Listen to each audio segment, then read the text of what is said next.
Welcome back to another episode of the Everybody Can't Go podcast, number one independent podcast in the world. Stay tuned, keep it locked, because another episode is about to drop in 3, 2, 1.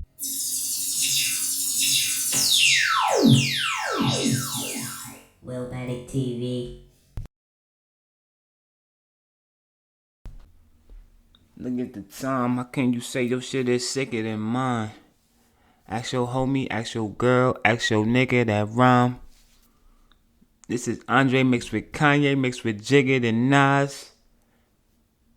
Couldn't name a bug with a buzz bigger than mine. And I'm right on time. Yeah, and I'm right on time. I took a break for a while, but I'm back on the thumb. Everybody Can't Go is the name of the show. Rejuvenated TV. I am your host. You know what I'm saying? Feeling good, feeling great. Man, let me tell y'all, man. So I was so excited just to get back into the mix. Y'all know 2 weeks off in the podcast world is damn near like 2 years off. And realistically, when I really think about it, man, episode 66, let me go ahead and just applaud myself for that masterclass of a performance. 3 or 4 days in the making. You know, obviously, at that point, we were basically we was covering the Kendrick Lamar and Drake, you know, the diss records, the back and forth, 3 historic days, 3 days and 3 nights, fam. If there's ever a documentary to be released, I would go ahead and throw 3 days and 3 nights in the hat as a potential title. I say all that to say this. Episode 66 was absolutely my damn album. Right? And what I mean by that is,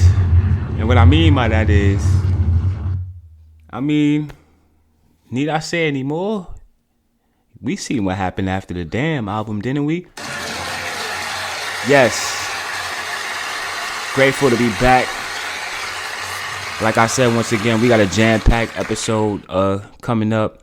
So look, I've been off for a couple of weeks and all that, so you already know I'm a little rusty, right? Yeah. So I was just, excited to get back in the mix, get back into the fold, you know what I'm saying? So I come on here and I basically made a rookie move. And, listen, I don't think it's going to really sound that bad on the playback, but we definitely recorded a nice portion of this episode with the mic unplugged. You know what I'm saying? So let's just go ahead. Hold on. Let me, you know what I'm saying? Yeah, absolutely. Rookie move, rookie error, rookie mistake.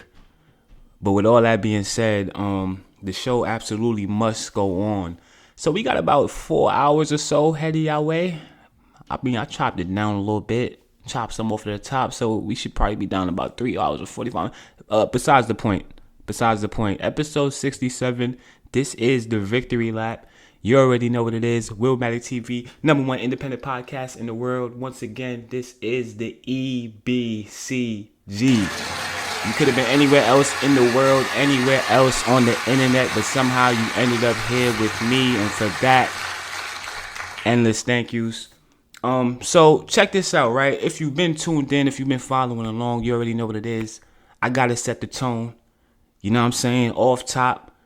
This is the victory lap. We'll elaborate on that later on in the episode. The victory lap for several different reasons. A lot of things to celebrate, and then we have some things that, quite frankly, are not so celebratory, whatever the case may be. I'll explain later, but for right now, let's get to this paper. Let's get to this episode. Let's get to this 4-piece Kendrick Lamar set right here on the Everybody Can't Go show. Number one independent podcast in the world. Keep it locked.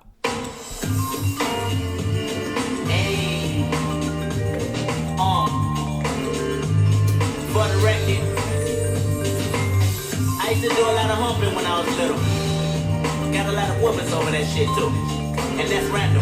But so what? Ha ha ha. Give me that beat, fool. This a full-time jack. But really, this a sound wave track. So really, I ain't gotta steal nothing. All I gotta do is kill it. When you press record button, let the paralyzed feel it. I came back with a full-time swaggy. The critics thought they had me. Nah, I just bought more batteries. Turned up, supercharged. A medium away from living large. Matter of fact, where my niggas at?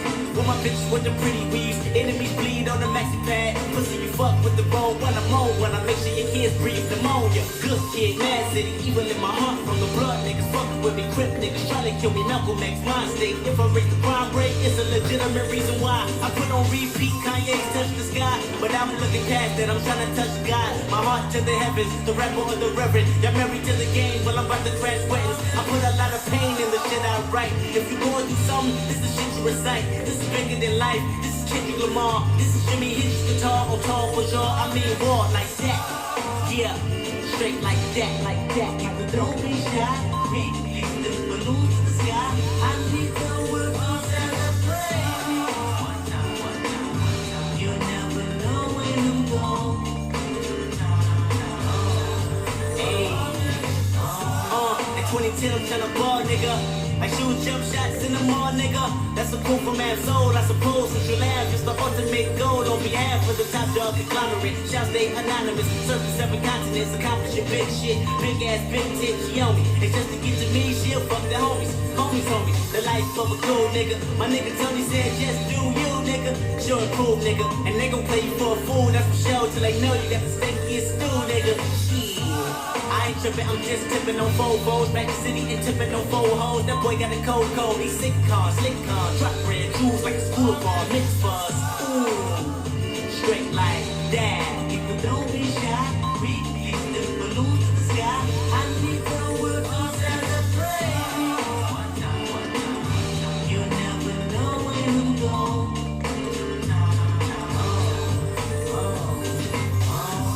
Why y'all complain about OGs? I don't look at a legend and say you owe me. Not Snoop, not Drake, not Ice Cube. I don't care, me and Quick went to the same school. I look in the mirror and do it myself like a self-made nigga. I don't need a main nigga. Do I need a cosign from Drake or Jigga? They can make it much bigger. But do I need them down? I just need a flow. The type of shit that make you think you seen pot goes. Me against the world, love you motherfuckers. I got my back against the wall and the 45 draw get smoked. Chris Tucker. Trying to record my stilo, even when I'm not there, just like TiVo. The hoes tell me that I got a real big ego, and we move slow right now, but ego, you know what I'm talking about. I look at your Audemars and put y'all on timeout. It's time to unveil the real, and your career's but frail. It's Miss Whitehouse. Just salute, brother Fluke, and pull the wine out. Just like that. People don't be shy. Release them balloons to the sky. I need the world to celebrate me.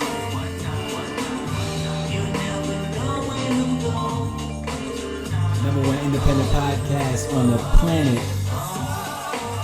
And we keep it organic. This is the Everybody Can't Go podcast, episode 67. This is the Victory Lap.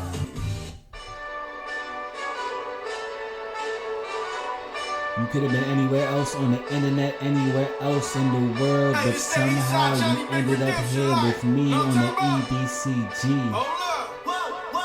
Let's get it. Get out the way, get out the way, get out the way, yeah.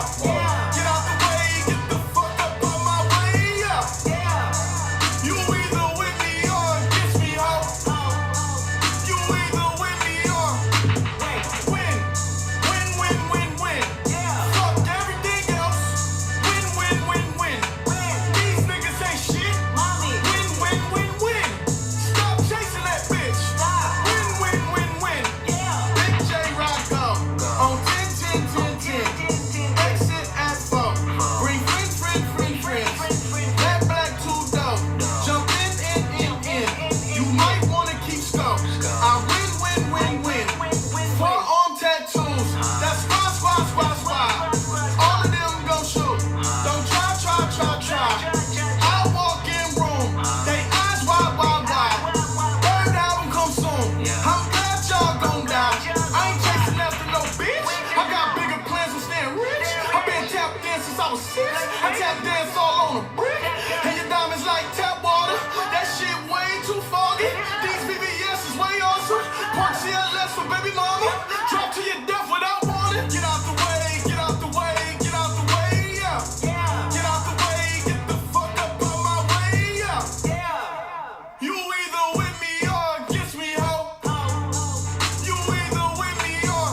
11, no mileage, baby. 9-ball with no violence, baby. My trigger finger got callous, baby. My red knuckles got talent, baby. I'm all in the wind with it. On Deuce line, I've been with it. She too fine, I've been hit it. Crashed 2 times out of limo tenant, my new ride. I'm riding with the toaster. 12 better not pull me over. Championship going dumb. Nothing to something I won, bitch. Get out the way, get out the way, get out the way, yeah.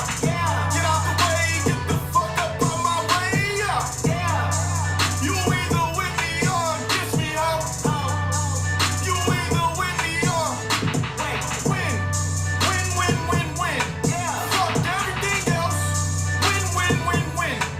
These niggas ain't shit. Win. Stop chasing that bitch. Win.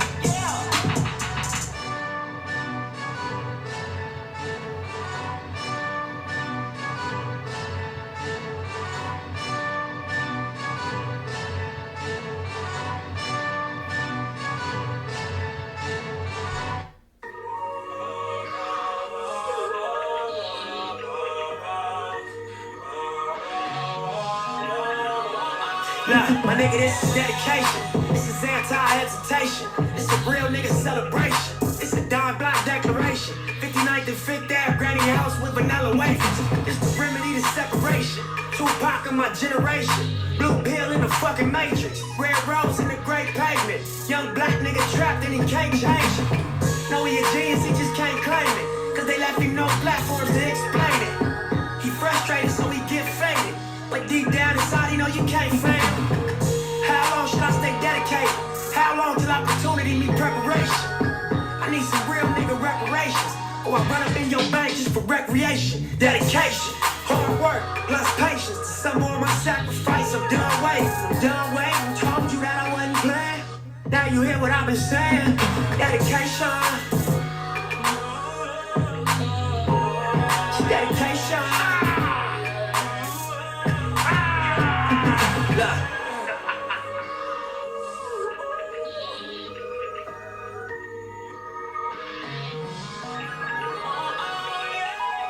I spent my whole life thinking out the box. Boxing homies 3-on-1, got DP, but I ain't drop. Chirp on me, here I come. Spin around the block, they broke on me. Said I ran a stop sign, but that's a lie. I spent my whole life staring at the stage, playing Sega, daddy smoking Sherm, mama playing spades, catching vapors. Grandma said I get some Jordans for my grades. That's my baby. When she died, my heart broke 100 ways. I spent my whole life trying to make it, trying to chase it. The cycle of a black man divided, trying to break it. You take a lost shit, don't cry about it, just embrace it. Mine a setback for major comeback, that's my favorite. My nigga L said you do it song with nip. Kate, I hear better grip. I said here, man, first you hear the words out of slips about flourishing from the streets to black businesses. Level 4, y'all living, giving to false imprisonment. Listen close, my nigga, it's bigger than deuces and foes, my nigga. Since elementary, we close, my nigga, get straight like that. I give you the game, go back to the turf and give it right back. For generations, we've been dealt bad hands with bad plans. Prove your dedication by hopping out Grand Ams. I'm at the premiere, politicking with Top Nip and Snoop. Damn, Pop watching the way we cool from dedication. If it ain't congratulating, I look like hate. If it ain't congratulating, I look like what Nip said. Hold up. Praise to the Almighty, high power. You and my niggas. 3 eyes to my alumni. I see you lay down to sleep or wake up with a cool. Feel this.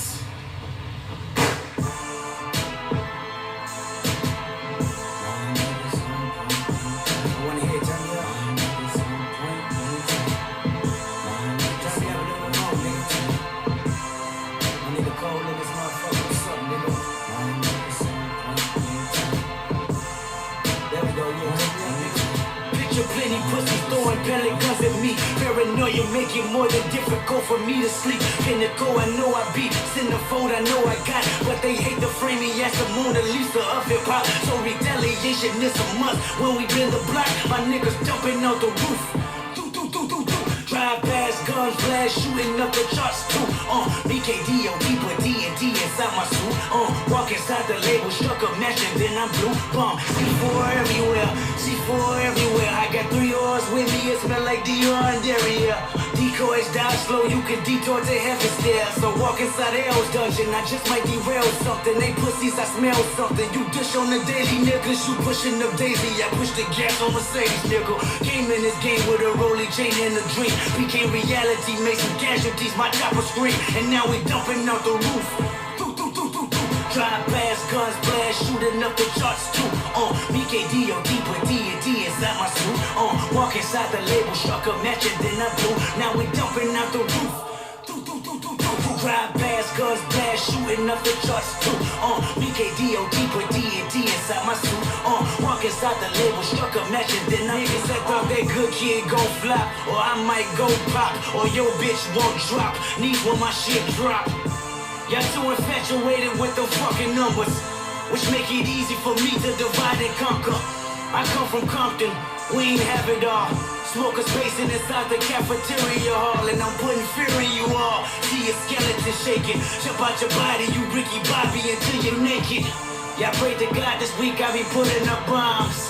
I pray to God this beat is good enough for Sean. If not J. Cole, your shit is trash. At least my opinion just made everyone laugh. This is where we at.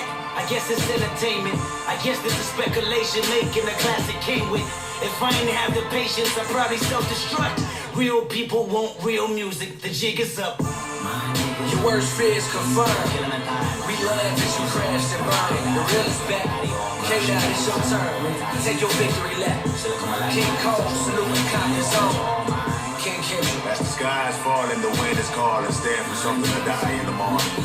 The city hell, King Kendrick Lamar. The world hell, King Kendrick Lamar. And now we dumping out the roof. Drive past, guns blast, shooting up the charts too. BKDOD, put D&D inside my suit. Walk inside the label, struck a match and then I blew. Now we dumping out the roof. Drive past, guns blast, shooting up the charts too. BKDOD, put D&D inside my suit. Walk inside the label, struck a match and then I blew.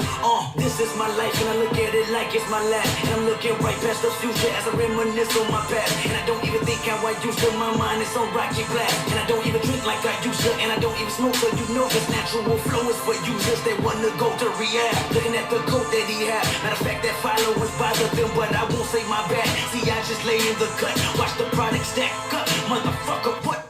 See, now we dumping out the roof.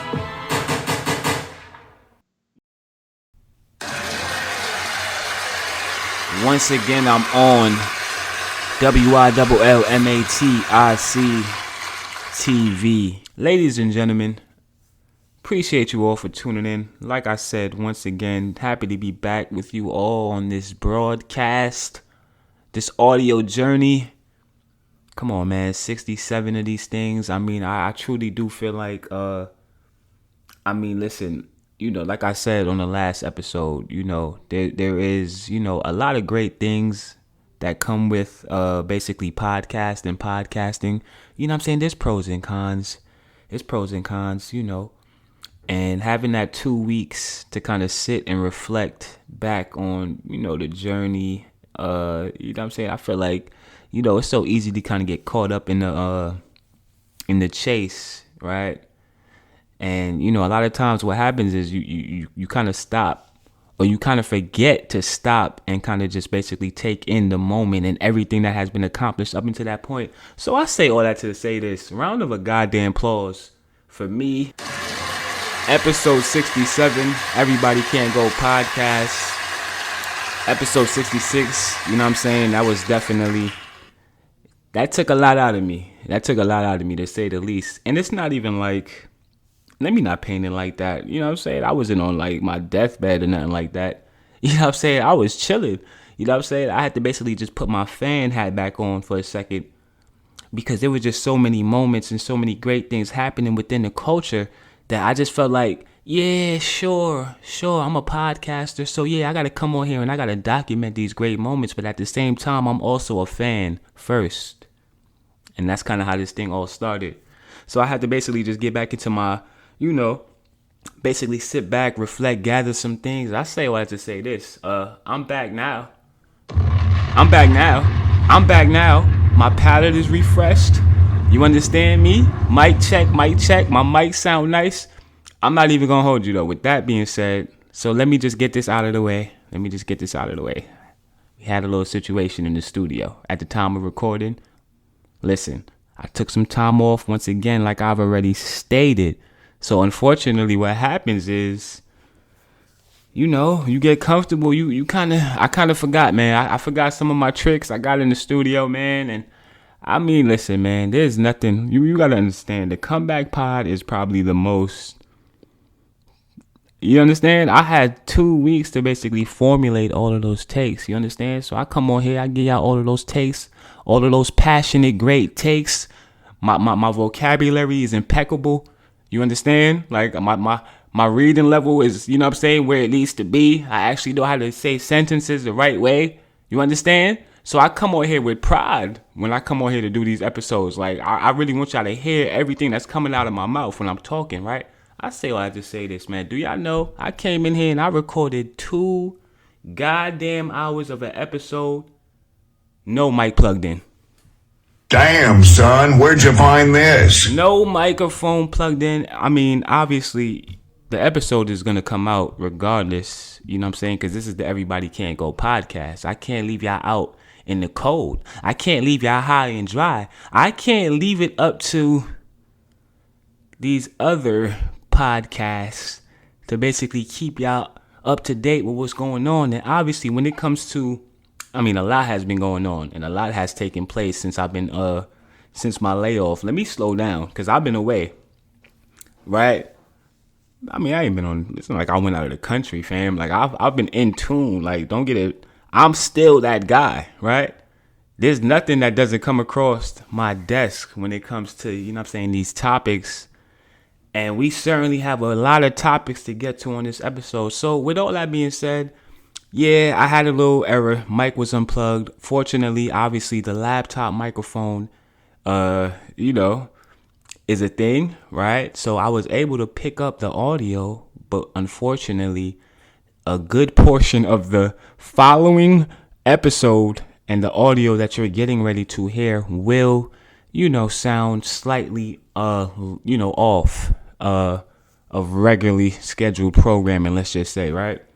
So we'll be looking at about an hour and 30 minutes. So listen, check this out, fam. I have to say this. For the next hour and 30 minutes, fam, you might need to turn your speakers up just a little bit louder than the norm. Or I'm not really sure. Maybe that's not a good idea. You might need to turn them down or something, fam. Because you got to understand, like, this is not even mixed, right? I mix and master the whole thing. I'm the editor, the producer. I mix and master everything. But what I'm saying is this. When the mic is not plugged in, those effects don't necessarily. So look, I think that's enough of a disclaimer.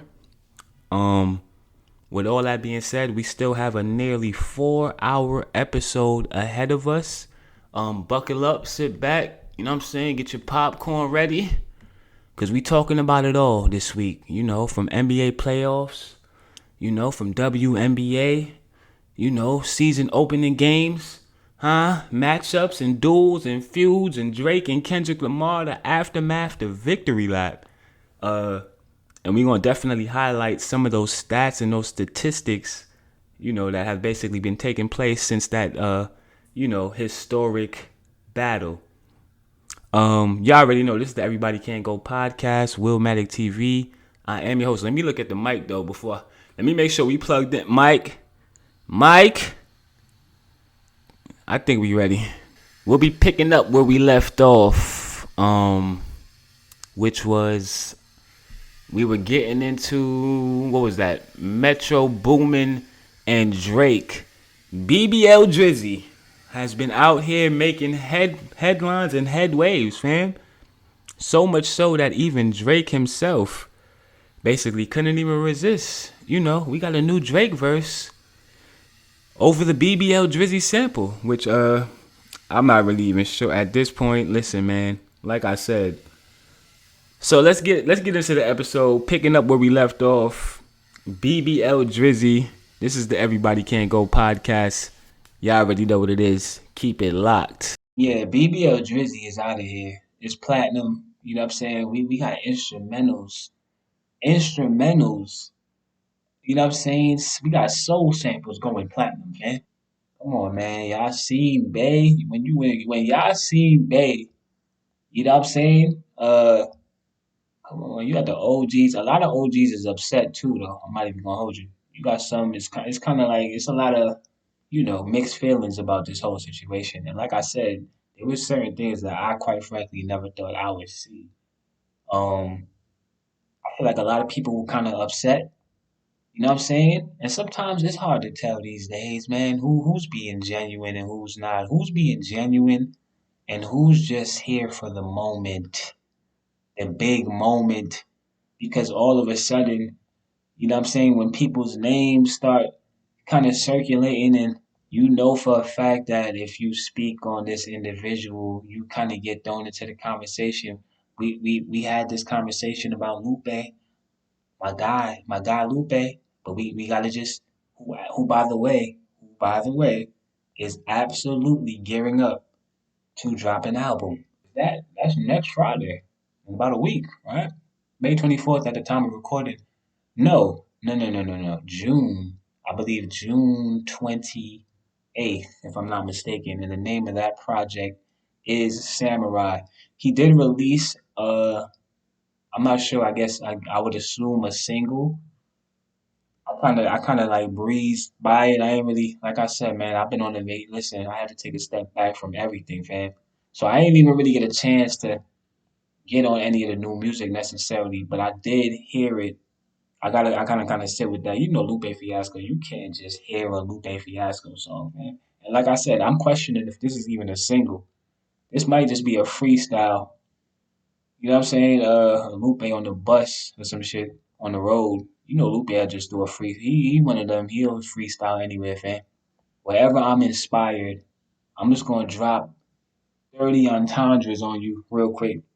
Well, I only bring up Lupe because obviously, he kind of inserted himself into the conversation a couple of weeks back. You know what I'm saying? I feel like before this really even got to this point, I mean, listen, man, the clip is there. The man said what he had to say. Lupe Fiasco, you know, he was one of the people who basically was. I mean, it would seem like he was more, I don't even know if rooting for Drake is the right. I mean, he was Team Drake, man. We just gotta call a spade a spade. It's so hard to say it because it's Lupe Fiasco. So it's like you can't really question anything that Lupe Fiasco says when it comes to hip hop. You know what I'm saying? You can't. You just can't. He's one of the pillars. He's one of the pioneers. He's one of the before Kendrick there was Lupe, right? Yeah, I think it's safe to say that at this point he kind of got robbed of you know basically a great career, and that's not to say obviously that his career wasn't great that he didn't have an amazing career because obviously I'm such a huge fan myself. I got to see Lupe perform at Hip Hop 50. Wasn't even expecting. Actually, no, I did know he was going to be on the bill, but what happened was I got there late. So we kind of caught him at the tail end of his set, right? So I didn't really get to see the full set, but I did get to see Lupe live in person, right? That's definitely something I needed to check off my bucket list. Lupe Fiasco is absolutely one of the greats in my top 10. I say all that to say this. He kind of was, he jumped out the window a little bit a couple of weeks back and all that. You know what I'm saying? When he was basically insinuating that Drake was getting ready to out rap Kendrick. And, you know what I'm saying? A lot of people was confused, myself included. Like, we didn't expect to ever hear something so blasphemous coming from a guy who obviously is so talented when it comes to the craft. I say what I just say this: the album is coming out in a month, man. So whatever confusion, you know what I'm saying, we had about the situation, I would assume we gonna get some answers possibly on this project, fam. And Lupe Fiasco is not an artist who, we don't get a Lupe Fiasco album, but every so often, right? And I do feel like, something might have inspired Lupe Fiasco to pop out with this album. I might be, that could be a reach or not. But let's just say that we will be tuned in, ears locked and glued onto the speakers for that Lupe project. I mean, you probably have to do that anyway, because it's Lupe, right? You know what I'm saying? This ain't gonna be no. I mean, and what I will say is, I do hope that this is a more dumbed down. Like, at this point, man, can I just say, like, I do want dumbed down Lupe at this point. Like, sometimes it's cool to dumb it down a little bit. He got a song called Dumb It Down. Freestyle, actually. Kendrick on that shit too, though. Beat Jack, fam. Kendrick definitely beat Jack Lupe. That might be where the smoke stemmed from. Hold on, fam. Now I'm cooking. I didn't even really do the science like that. Like, realistically, fam, Kendrick Lamar definitely beat Jacked Lupe Fiasco for Dumb It Down. It's on YouTube. If you think I'm lying, type in Kendrick Lamar, Dumb It Down, then type in Lupe Fiasco, Dumb It Down, and you know what I mean. You tell me who had the better bars, fam. Yeah, that's definitely that matchup is crazy. That would be a crazy matchup. I do feel like at this point though, I don't feel like we need another. I feel like we rap beefed out a little bit in 2024, right? Like at this point, you had the game, you know what I mean, basically tagged himself in, you know what I'm saying, unexpectedly.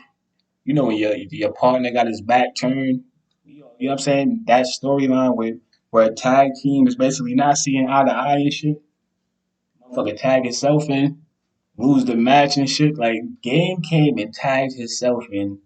Nobody called for him. He wasn't even in the match, man. He came to the ring during the match, got up on the apron, tagged himself in after this shit was over. The match was over already, fam. I'm not sure why the game felt the need, and at this point, I don't even really feel like why I feel the need to even talk about this because, like I said, it's been a couple of weeks and all that. I feel like this came and went really, really quick.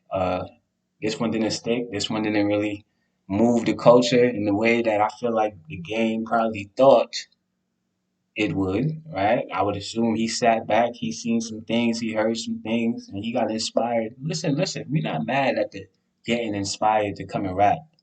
I'm never mad at that, right? Let me just say, Willmatic TV, and I am a fan of the game. I do feel like the game is he really truly is one of the greater rappers that we have, realistically, fam. The game can rap. Make no mistake about it. The game can absolutely rap his ass off. With that being said, with that being said, unfortunately, what happens is just put out an album, basically, right? Just at that point, if you just in the mood to just you just feel like rapping, you just want to rap so much, cool. Nobody's gonna ever be mad at that. But I feel like he went at Ross. He went at Ross. I'm not gonna play this because, like I said, I don't really see Ross didn't even respond yet. Ross might be working on an album right now, right? And he might wait for his album to address some things we don't really know. You know what I'm saying? But Ross obviously didn't feel the need to necessarily go back and forth with the game. And I mean, I don't know. I don't know. He definitely seemed like he was, he had bars for Drake. You know what I'm saying? And he definitely was in the mood to entertain the shenanigans with BBL Drizzy. I'm not sure why he didn't go back at the game. Maybe there's some personal shit there. I don't know. They might have a history. You know what I'm saying? We already know the game. We kind of know his lineage and, his pedigree, right? It's not easy to kind of have tension with certain artists who are basically from certain areas, and we just got to keep it all the way at that wow. I'm not sure if Rick Ross, uh, and see, this is the thing. I don't see, and this is why we don't even need to, because you do kind of get the sense that, like I feel like with the Kendrick and Drake situation, we didn't really feel like, I mean, and actually, it unfortunately, and I actually forgot about that. What I was getting ready to say was we didn't really expect, you know what I'm saying, for things to kind of get, you know what I'm saying? Listen, man, obviously, we have so many references of moments in hip hop history where, basically a situation on wax spilled over into the streets, right? We have, there's endless stories, YouTube is definitely a thing. Just type in true life, man. Whenever you have a day to yourself, if you want to really see some real shit that you know what I'm saying gets spilled over from a basically a rap situation into a street situation. You know what I'm saying? We've had plenty of those to basically, kind of use as an example. We didn't really feel like Kendrick and Drake was going to get to that point, although, although it basically kind of did, right? And I don't even listen. This is the thing, right? Like I said, once again, I'm just jumping over the topics at this point. I'm just hurling over these shits because I feel like let me finish making my point that I was making prior to that, which was the game, right? I completely forgot about the game, just like the internet forgot about that diss track that the game released. And it was a good track. It was. It was actually a really good track. I mean, I did listen to it a couple of times. It ain't really something you're gonna play on the. You know what I'm saying? You don't really add that to the mix. It's kind of like a novelty. Every once in a while you might want to hear a game bar or something. I'm just saying, fam, it was some good bars in there, fam. It was solid. It wasn't a bad track at all. It's just I don't know, the timing, maybe bad timing, maybe if this actually was like warranted, like maybe if Rick Ross actually said something about the game, like you know what I'm saying? Like if there was actually some tension that we actually knew existed, if we actually seen Rick Ross in the game in some type of scuffle, some type of like argument before in the past, maybe this would have stuck. The fact that this was just so out of nowhere, it was like a RKO, man. This shit was out of nowhere.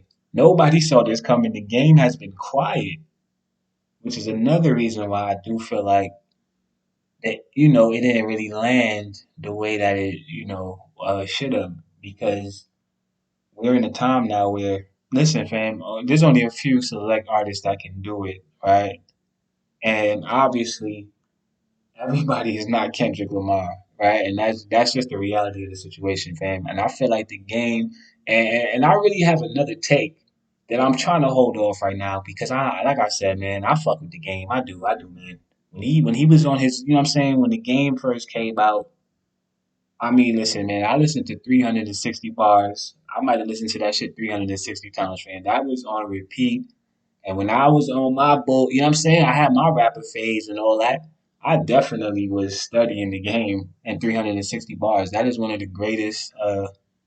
You want to talk about a dissertation?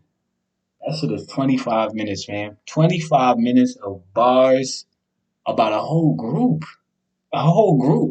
right? He barred everybody up. So I say all that to say this: the game is definitely not. We're not sleeping on the game skills at all, right? Just bad timing, man. And I do feel like he kind of, I don't know, he might have felt the need, Kendrick from Compton. He probably felt like, hold on, wait a minute. Y'all forgot about me? Y'all praising this nigga. And I listen, like I said, once again, I don't even really know. That's the thing. Like, Game, Kendrick, I don't really, what is their relationship right now as far as, you can't just assume everybody's, what I'm saying, all good and everybody's tight just because they're from the same coast. I mean, Kendrick Lamar to me doesn't seem like the type of individual who, like outside of music, I don't really see a scenario where Kendrick Lamar in the game, they not riding around in the Impala, you know what I'm saying? In the 6'4" Impala and shit on Dayton's together, smoking and shit. Like, I just don't see that, right? So I say, well, I just say this: what is their relationship? They might not even the game and Kendrick might not even really be tight like that, fam. We don't really know what the situation is. Did the game feel the need to pop out because he felt like Kendrick was kind of like I don't know, overshadowing possibly the legacy, right? Because I mean, listen, man, like I said, I'm not really sure like what the game has kind of been up to musically. It's been kind of quiet, you know what I'm saying? And we kind of all know that the industry, we know how the industry play, and it could be a lot of different reasons for that. And we don't want to speculate, but this record though, Ross is on the clock though. I will say that. I mean, at the end of the day, listen, fam, you are still an MC at the end of the day. And we can't really just give you a pass just because, like, and realistically, what is the reasoning for his not, for him not responding? Quite frankly, like I said, it did seem like Ross had all the time in the world to, basically entertain Drake when Drake basically kind of had his hands full, to say the least. He had his hands full. He had his hands tied, man. He was cuffed. His legs were shackled. He was all tied up with that Kendrick situation. And Ross is over there. He doing play by plays. He playing the diss songs. He giving Kendrick a 10 for 10 on the rating. It was just he was doing a lot of cheerleading. And I can see a scenario where, basically you feel like, all right, well, I got some time to entertain this shit. Let me go at him to see if he gonna go at me. Game tried to get involved. He tried to get in the mix, man. This is what the game does. This is not the first time the game has done this. Probably won't be the last. I mean, listen, man, we've seen the game.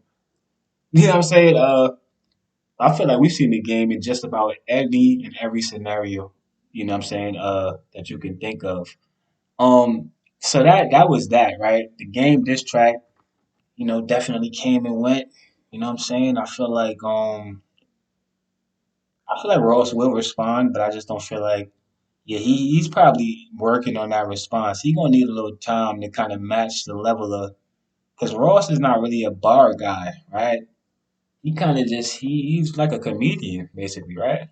He'll have a punchline that's kind of clever, but he ain't really necessarily rapping like the game is rapping. Kendrick Lamar's not like us. Um, more Kendrick stats, more Kendrick stats because there's a bunch. There's too many to really even. I mean, he beat the Matrix. He beat the game. He beat. It's basically like GTA and shit. After you beat the game, and then now it's just kind of like, all right, man. What do you? Now we just driving around. We just stealing cars just to steal cars. We already broke the bank and shit. We don't even need this car, but we beat the game, and you know what I'm saying. Now we just about to have some fun in the neighborhood type shit. That is basically I would play GTA for yeah. That was another reason why I took a step back and shit. I had to listen, fam. I've been neglecting my GTA 5. I got all those shops and shit. Nightclubs is booming now. I had to get some things back in order. You know what I'm saying? GTA 6 is definitely loading. By the way, I'm looking forward to that. I'm not even gonna hold you. I'm pretty sure that Kendrick Lamar he might do the soundtrack for GTA 6, man. I'm pretty sure that Not Like Us will be in GTA 6. I'm almost positive it will be. It's everywhere else. We talking about graduations. We talking about and that's the thing, right? So this is the thing. We didn't really we reacted to the songs already, right? So I don't really feel the need to kind of we basically already gave you our reactions. You can go ahead and scroll back, scroll down. I'm not really sure where, you know what I'm saying, how the DSP is set up. I'm not sure if you're on the mobile, if you're on the tablet, or if you're on your desktop. You might have to scroll to the left. You might have to scroll to the right. I'm not sure. But episode 66 for the reactions, if you know what I'm saying, want to get my real time reactions, like I said, it was very, very, I mean, it was great. It was actually great, right? Uh, but unpredictable, right? A lot of just, I mean, it was just a non-stop, you know, 3 days of just basically excitement, and Drake. I do feel like we still have to give him some credit. You know what I'm saying? Yeah, he lost. He lost. He definitely lost, right? And we're gonna acknowledge the fact that he lost, right? And it's not even so much about the fact that Drake lost, like, because everybody, I hear a lot of people basically say like, oh, they just so mad that he always wins. So now, fam, there's a lot of people that win. So if that's the case, shouldn't we be mad at Kendrick? He won, right? Why we not mad at him, right? That's just not how it works, right? You can't just basically just put, you know what I'm saying? This is not one of those situations where basically like everybody's ganging up on Drake. Maybe a little bit though. Maybe a little bit. It might be a little bit of that in there. You know what I'm saying? It might be a little bit of that sprinkled in there subconsciously though, right? Like the Ross and then Ye popped out at one point. He definitely came and interfered. He got disqualified, man.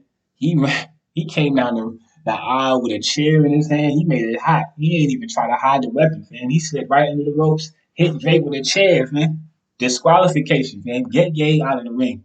Ye came in on something. I mean, he basically just came out of nowhere and then he kind of got low, but then I seen a clip or I seen a post or article basically where he was having some interview and the quote from the interview And I didn't actually see or watch or hear the full interview, and I don't like taking sound bites and basically running with the narrative that the outlet is trying to basically paint, right? Because that's kind of what a sound bite is, designed to do, right? A headline, a sound bite, you know, thumbnails. These are all things. These are short, basically it's trickery is what it is, right? You basically focused on the headline, but in all reality, I'm pretty sure there was more context. But he basically said something or insinuated that what was the quote? Him and Ty Dolla Sign are basically he kind of basically gave Drake basically his praise and said that him and 21 Savage are kind of basically like peanut butter and jelly or something crazy, fam. He basically gave him, you know, credit after he basically just jumped out and said we trying to basically eliminate this nigga, right? So that's just basically Kanye being Kanye, right? That's just the bipolar yay that we've all grown to know and love. I mean, realistically, right?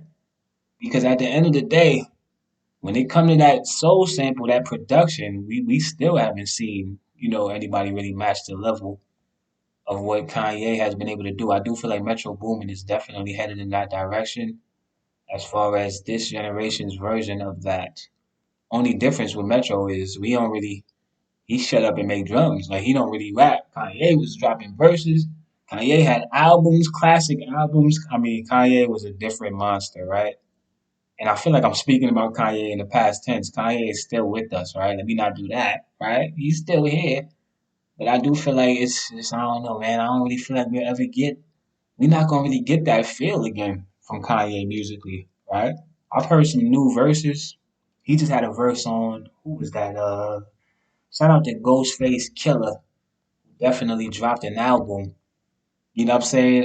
In the midst of the melee that was basically taking place. See on that Hip Hop 50 stage last year, the whole Wu Tang, you know what I'm saying? They was out there.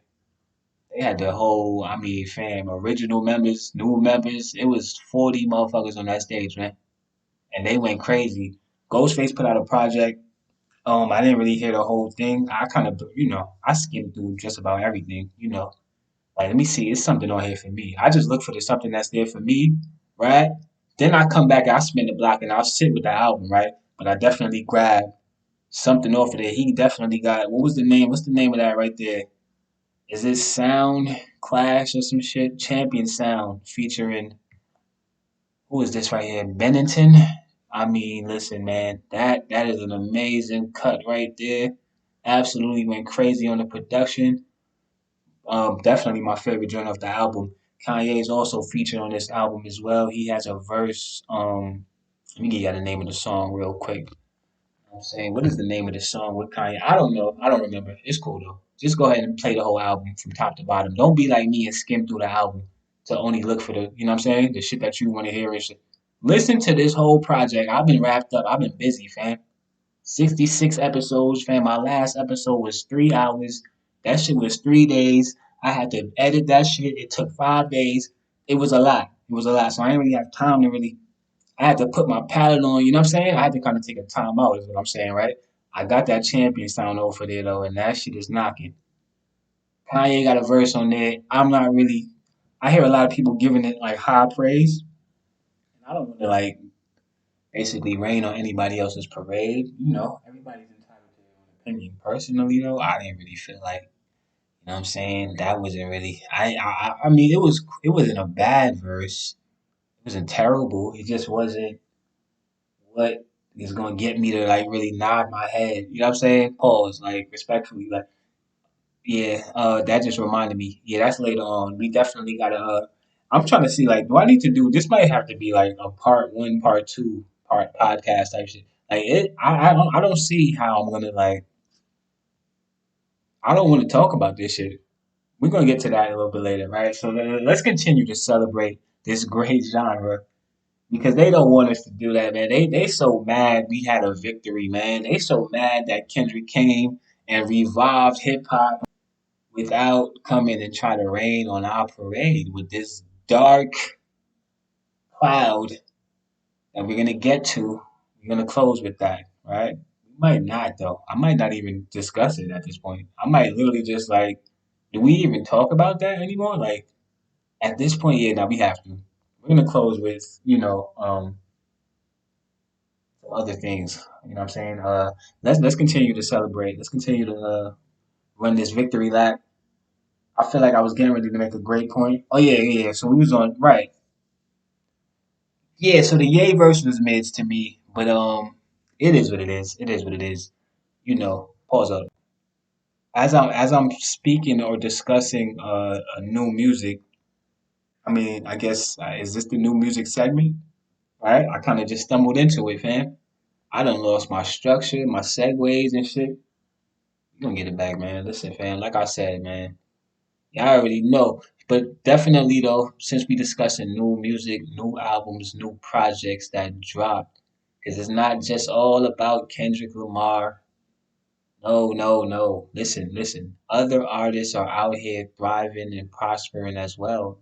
And although the noise might not be as loud because that's just, listen, man, it is what it is. That's just what the interest of the internet is at the moment. It's actually kind of weird, if I'm being honest, man. Like, it's almost like, what is this like? Seeing Kendrick Lamar getting all of this praise. Let's shout out Rhapsody though before we make that point. Who definitely dropped her fourth studio album, Please Don't Cry, out now, available on all DSPs. You know what I'm saying? Absolutely. Shout out to Rhapsody, who I do feel like is, one of the true talents in the game. Not even just on some female MC shit. Like Rhapsody, you know what I'm saying? It's in the name, rap. Rhapsody can rap. You know what I'm saying? There's no way around it. I feel like she freestyled on LA Leakers. Or not LA Leakers, I don't know what happened with LA Leakers. Shout out to Just Incredible. You know what I'm saying? Uh, but now the Liftoff show, the Liftoff freestyle. You know what I'm saying? Definitely rebranded.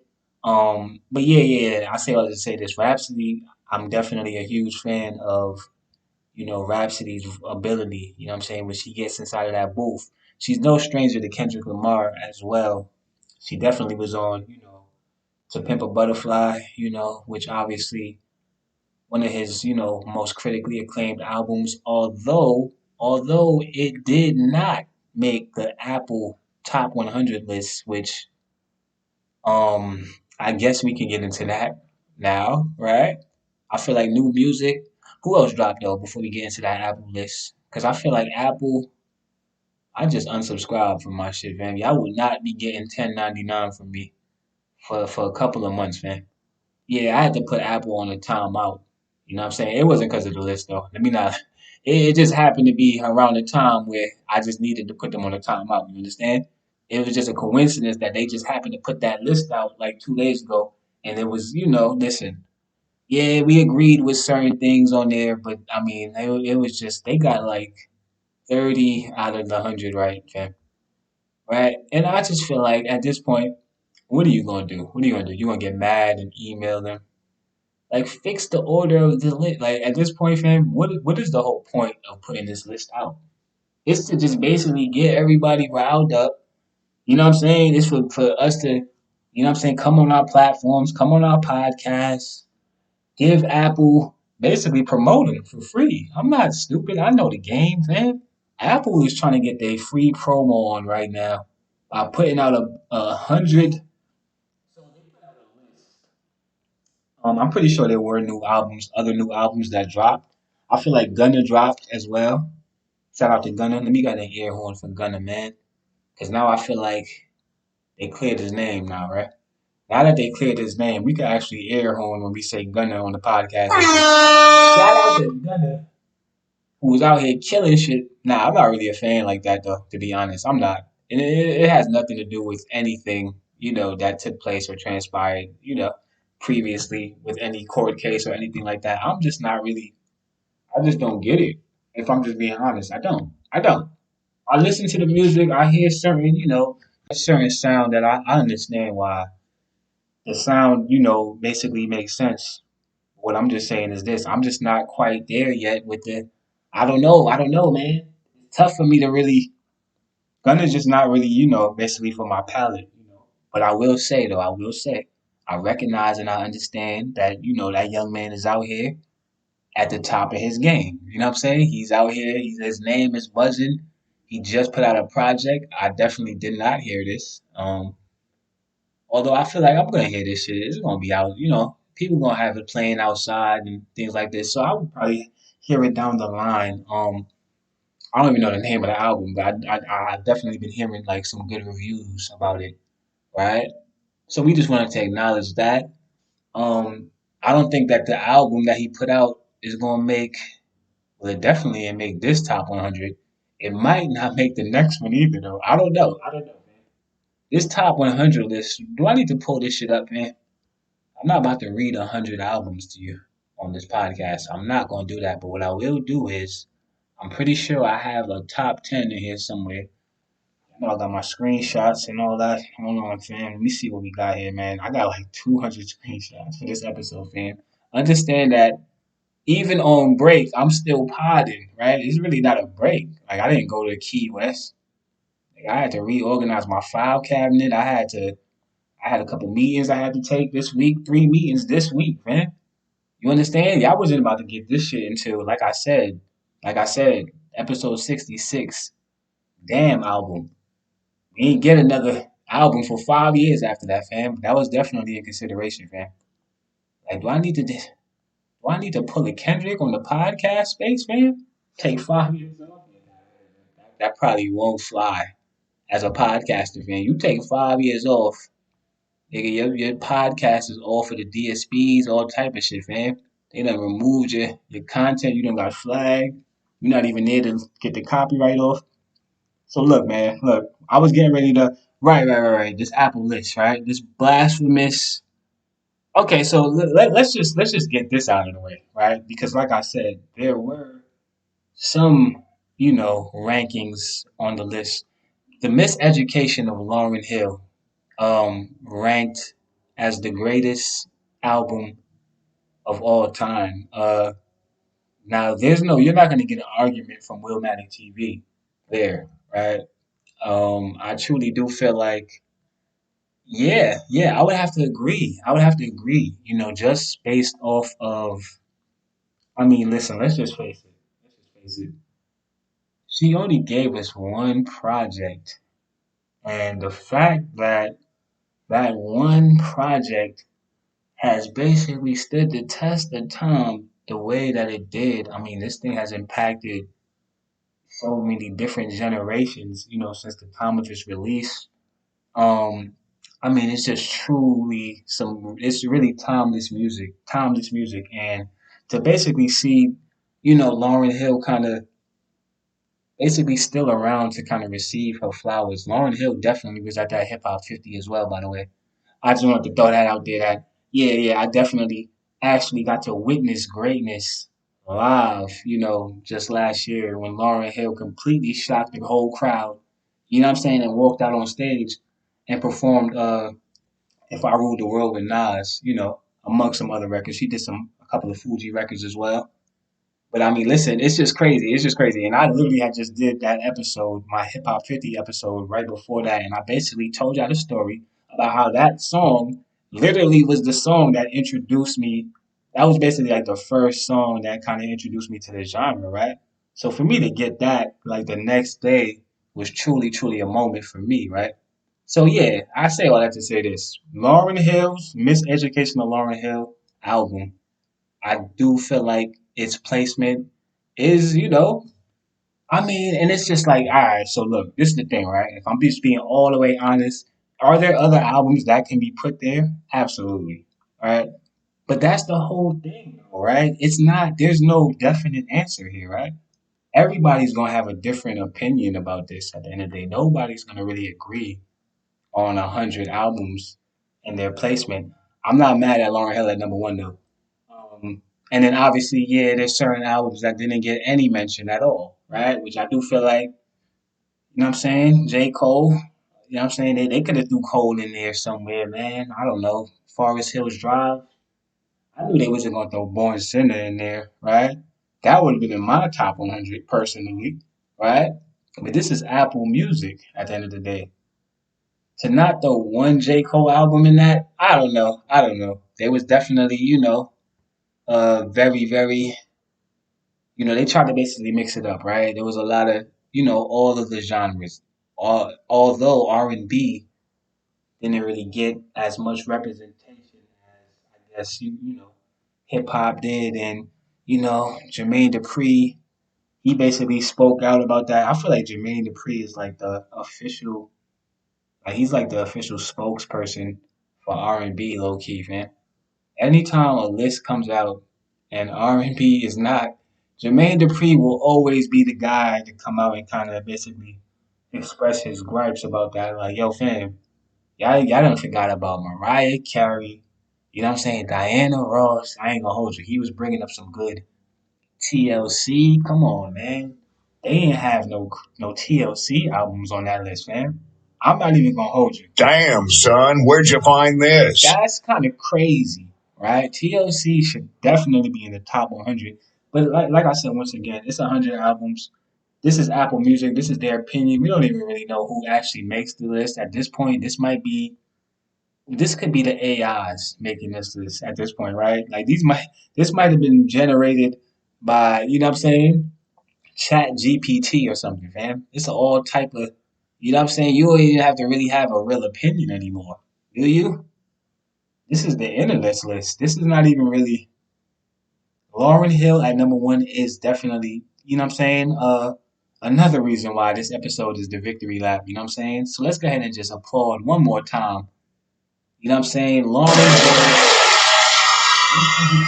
Lauren Hill ranked as the greatest album of all time by Apple Music. Um, of course, you had others in there. They definitely threw Kendrick Lamar, Good Kid, Mad City at number 7. Which I mean, listen. He in the top 10. I ain't mad at that. You know what I'm saying? That's definitely a very high placement, considering the fact that we are discussing albums, not only just hip hop. These are all genres, right? So number 7 is a very very high placement. I'm trying to pull up the top 10 right now, and I'm struggling to do that. Okay, here we go. So what we got here? We got Beyonce's Lemonade at number 10, which okay, okay. I understand Beyonce being in the top 10. You kind of have to put her there, but I just feel like Lemonade. Well, yeah, nah, Lemonade has some shit on there though. I do feel like maybe they could have put another one of her albums there. I don't know. Lemonade is cool though. Freedom, she definitely had Freedom on there. That's that joint with Kendrick on there. Yeah, that's my shit right there. Okay, but I do feel like this was like a controversial album, wasn't it? Wasn't Lemonade like like he was revealing like dirty laundry and shit? Like that was like the spicy Beyonce album and shit. Number 10, cool. Right behind that we got Nirvana, Never Mind. Now listen, I'm not, I don't ever claim to be the while I do enjoy, all genres of music, right? I truly do enjoy all genres. I can't necessarily say that Nirvana is a yeah, I'm not really up to date with Nirvana. I'm definitely aware of Nirvana the group, but I have never sat down and played a Nirvana album. I know they got that one joint that what's that? That teenage something, which I mean at this point that might have a double meaning, and I probably shouldn't even be listening to that. There's a lot of songs that like when you go back, you have to kind of anyway. Like what does this mean?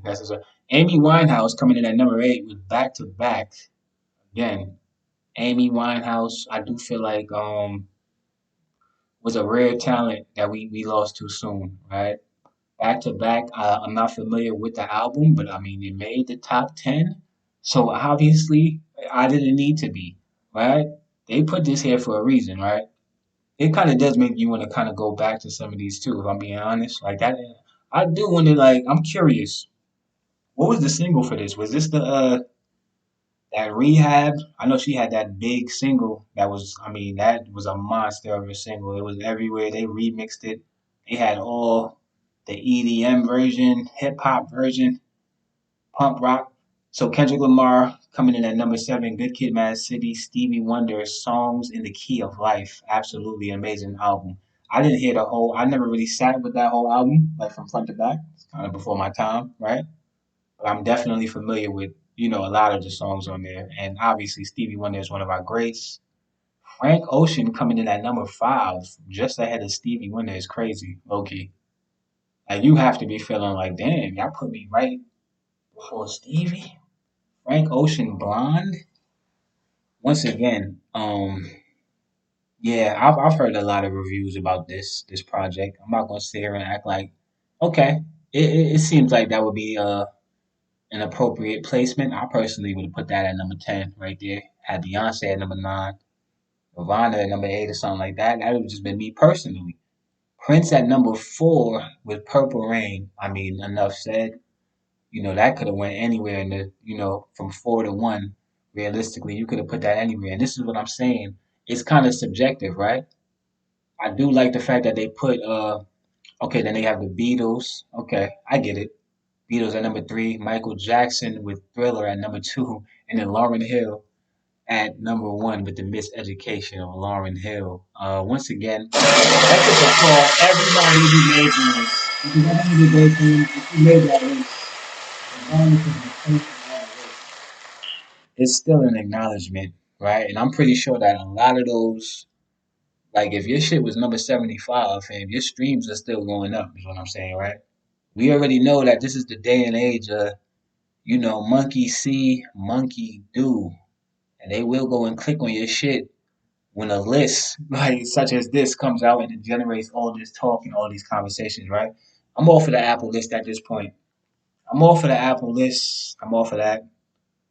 Enough of the stats, enough of the accolades. Kendrick Lamar, absolutely, um, I mean, like I said, once again, we talk about impacting culture. I don't really feel like,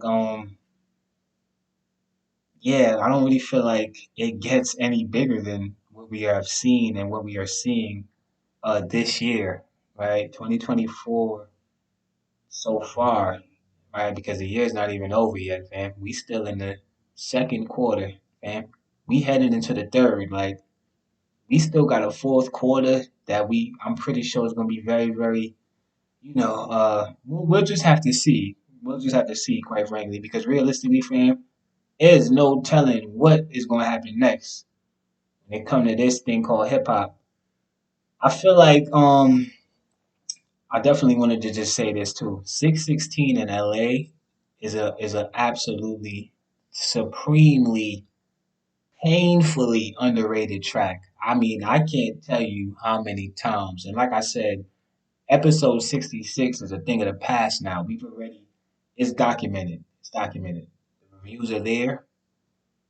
It's archived. It's there. But what I will say is this: I've seen so many reviews. Obviously all of the retrospectives of basically the whole situation, and everybody kind of came back, and it really is a unanimous decision, right?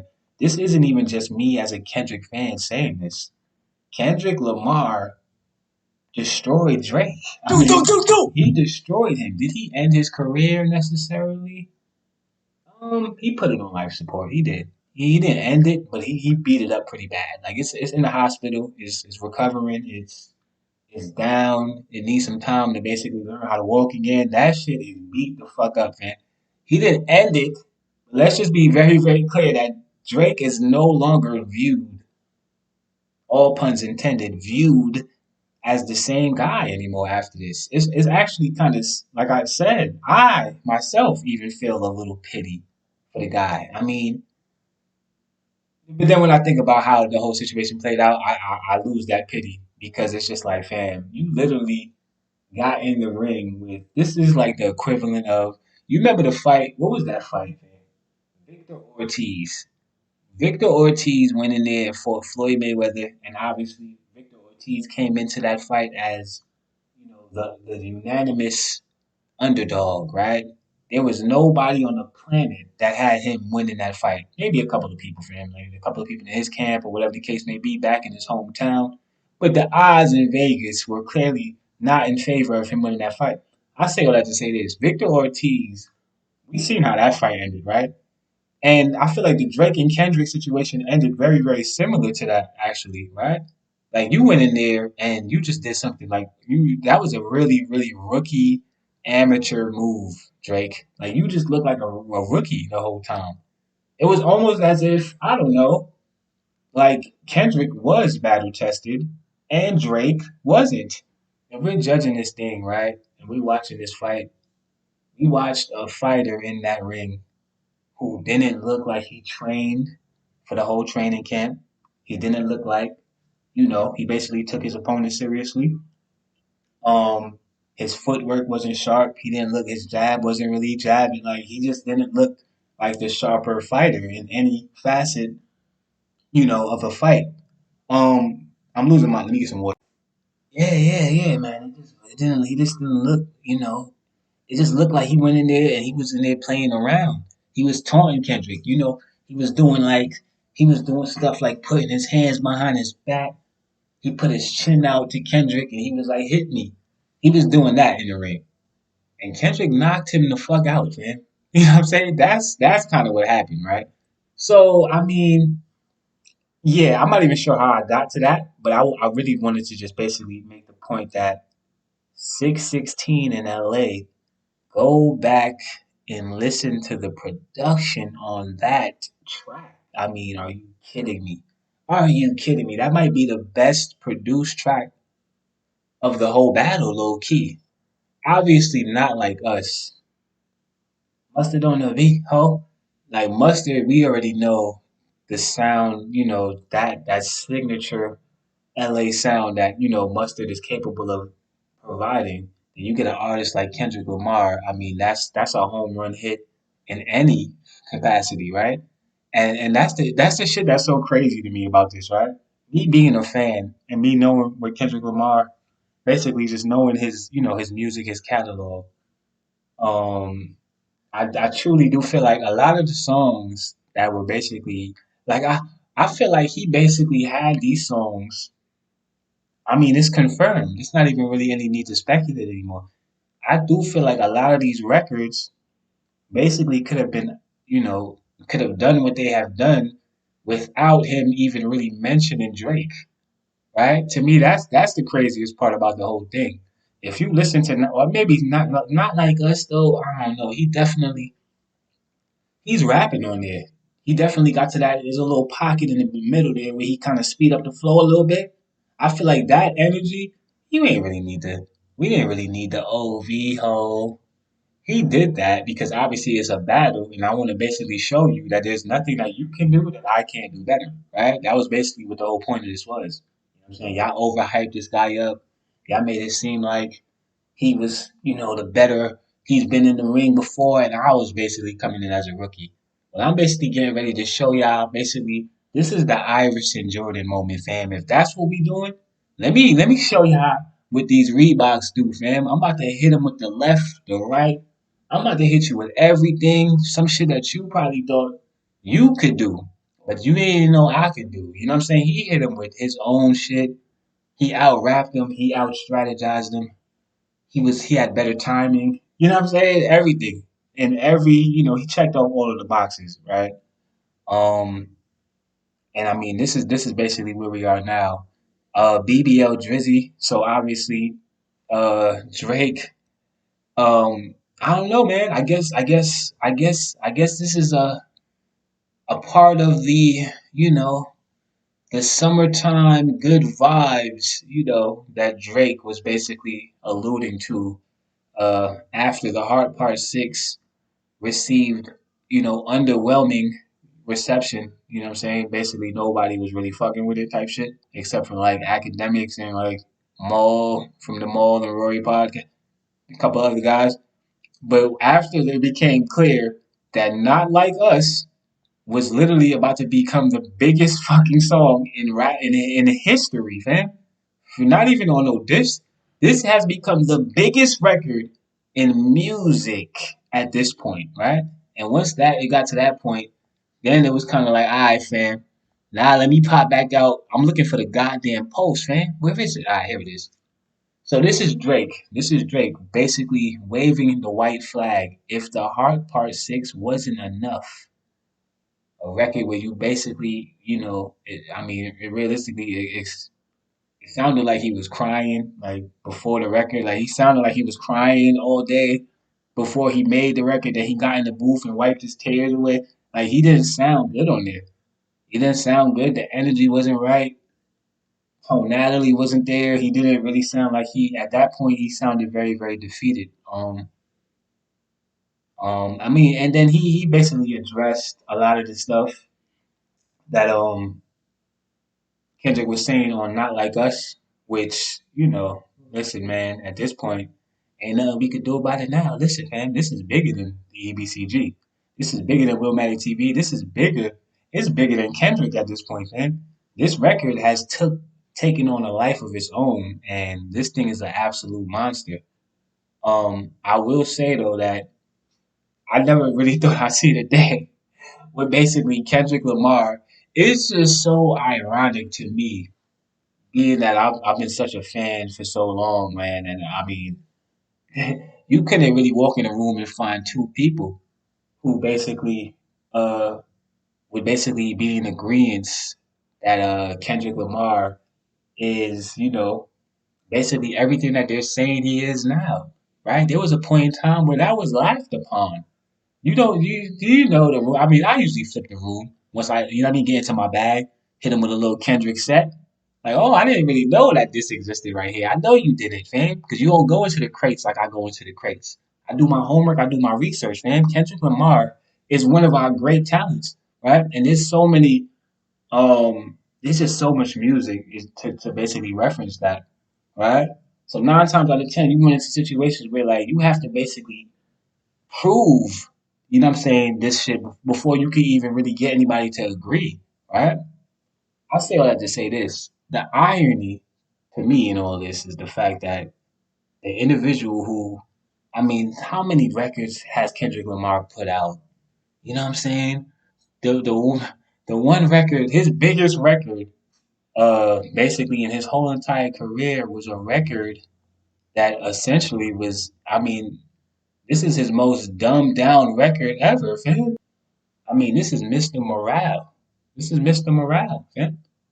I wasn't really sure my morale was in question. Like, I wasn't really sure how to feel at first because, like I said, the stuff that's being said on the record, I kind of was like, all right, damn, I don't really feel like, I'm saying? I don't really know how to celebrate this.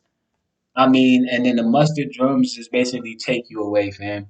Then before you know it, you saying "OV ho," you out of your seat, and it's just a monster of a record, fam. There's nothing you can do. It's like a hypnosis, basically, right? You get hypnotized by those goddamn drums. This shit is now being chanted all over the goddamn world. The whole world is calling Drake a pedophile right now, fam. And I'm just saying, I never thought I'd see the day when Kendrick Lamar, an individual who basically put so much time into crafting these albums, and he's the guy that takes 5 years off to basically put out an album, right? All of that just so that your biggest record could basically be probably the easiest record that he had to make. You understand what I'm saying? I do find like I just feel like that's super ironic. And I mean I can't even imagine what Drake is basically I don't know, man. I'm not sure how he, should feel about that. Obviously, he should probably want to clear his name, when it comes to certain allegations. I'm not really sure how how easy that's going to be to do, considering the fact that, unfortunately, number one, this record is number one in the world. Number two, everybody's hearing this. It's going to be on repeat. It's replayed every day, every minute, a new accolade, another record is broken, is breaking records every hour. Every hour on the hour. This shit went to another region in the world and broke another record, man. I'm not sure if Drake or OVO at this point has any answers. I mean, you're gonna have to just I don't know, man. I don't know. So I mean, listen. With all that being said, Drake apparently does seem to be making his way back outside, and we definitely yeah, I completely forgot and disregarded that. There was definitely a shooting at the mansion and all that, which, I mean, at this point, you know, I mean, I'm pretty sure the bullet wounds are healing up pretty good now, right? I don't know. I don't know, man. I don't really know what to say because, like I said, we don't really want to even connect the situation.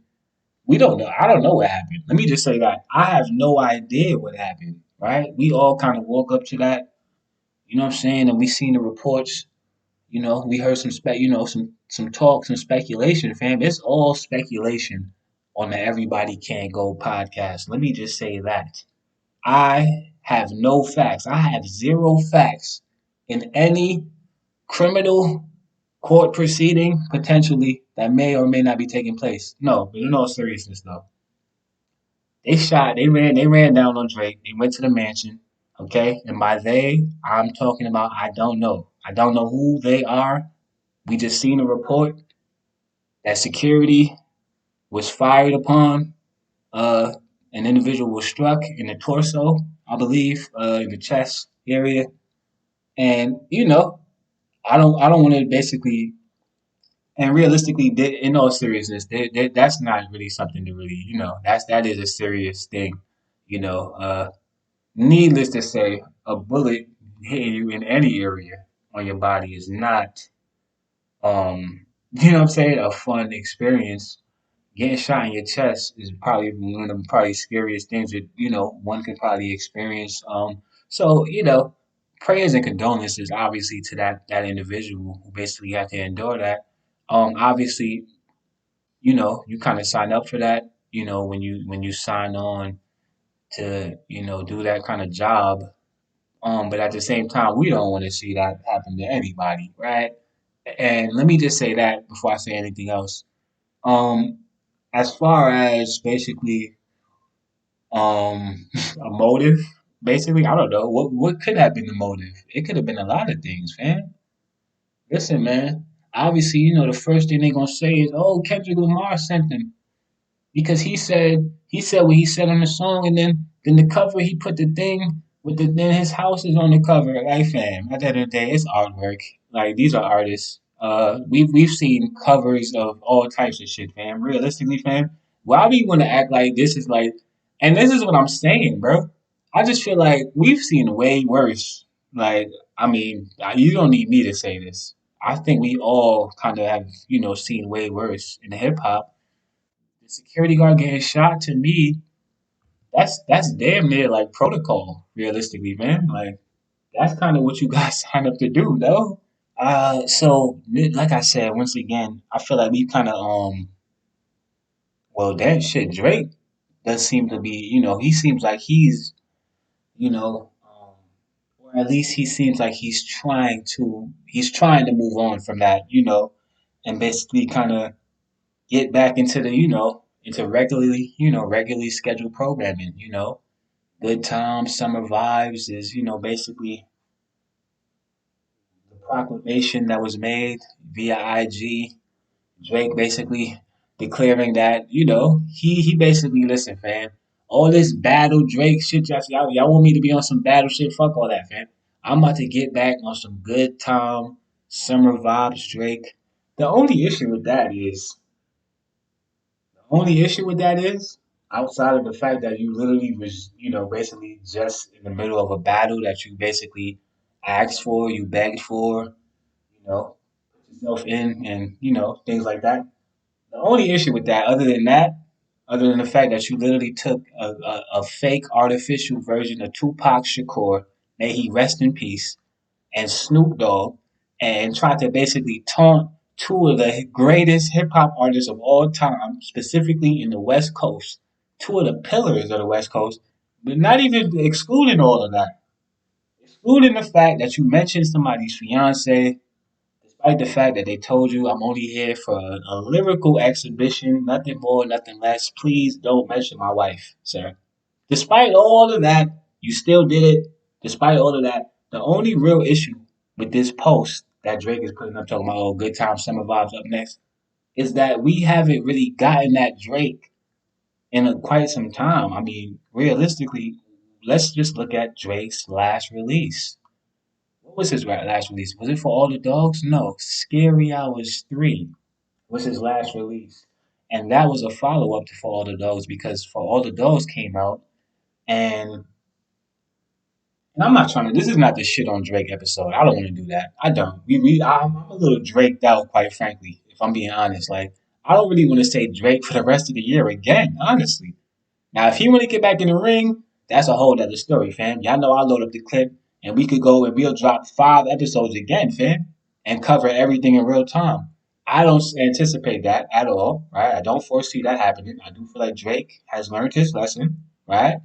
I don't feel like there's even room for any more subliminals after this, fam. Like you can never, you better not throw a sub again, fam. The only sub that Drake should be, it better be a submarine, fam. You better be underwater somewhere, fam. Don't you ever throw another sub at anybody, fam.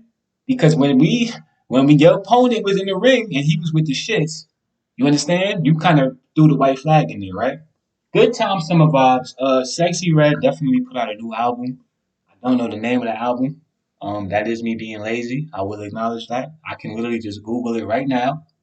I almost don't want to do it anyway. Let me do that. Let me give Sexy Red you know what I'm saying? What's up with Sexy Red? Get it sexy.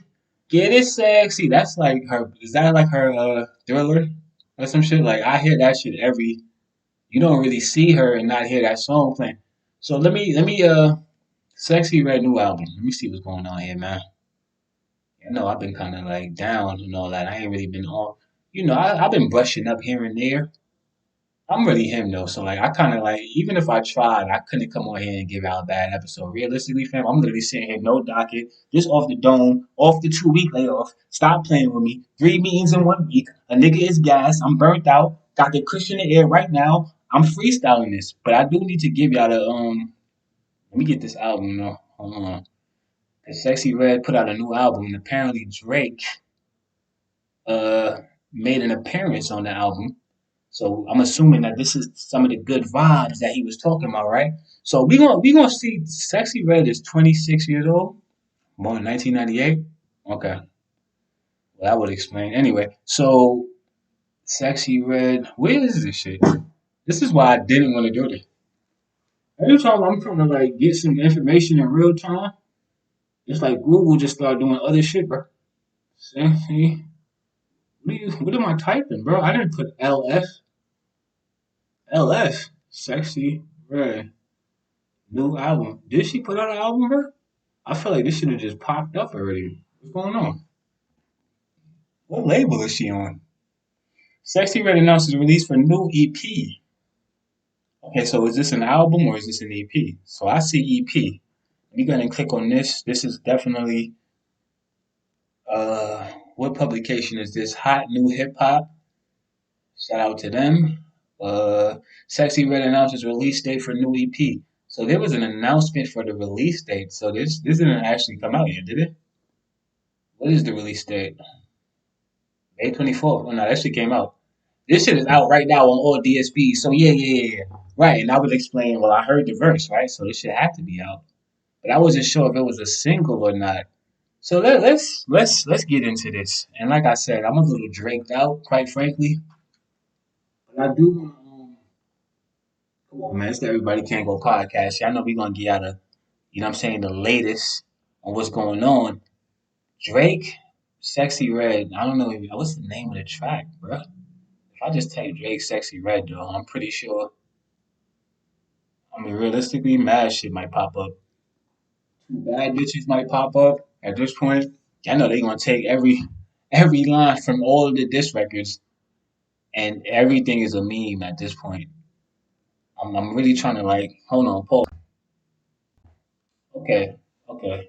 So Justin, hot off of the presses, brand new, Sexy Red. This is apparently off of the new EP. The name of the EP is, I don't know. Hold on, let me scroll down. Let me see here. Okay, that's not it. What is the name of the EP, bro? Why shit gotta be so like complicated, bro? Make it more simple for me to just read the fucking article, bro. Pardon me. The hood hottest princess is striking while the hood hottest princess. I could be a anyway. I might need to be a writer, fam. This is crazy. Is striking while the iron is still hot, following up on big performances, singles, features, and moments. I don't care. I want to know what the name of this project is. I do. Okay, so something EP will take something like Hood Hottest Princess first. Is Hottest Princess the name of it? Why do I keep seeing that? Maybe we would get a little more information. If Hottest Princess is the name of this project, I'm not playing this song, bro. I'm not. I'm not. I won't do that on this platform. If we got to be more creative than Hottest Princess, man. There is no goddamn way. If you thought that Sexy Red slowed down after a massive 2024, well, don't hang up the Make America Sexy Again caps. Oh yeah, and she on that type of time and shit, like just on some like anyway the wind blows, I'm gonna do that just because the internet gonna react. That's never really. That's not so sexy, is it? I don't think so. I don't think so. Moving along here, because at this point I'm spending a lot more time on this than I anticipated. They definitely put out a song and all that, so I wanted to just play a little bit of the song. I do feel like it's a little. Well, let me go ahead and play the song, and then we'll come back with my commentary. This is brand new, Sexy Red. The name of this track is You, My Everything, featuring Drake.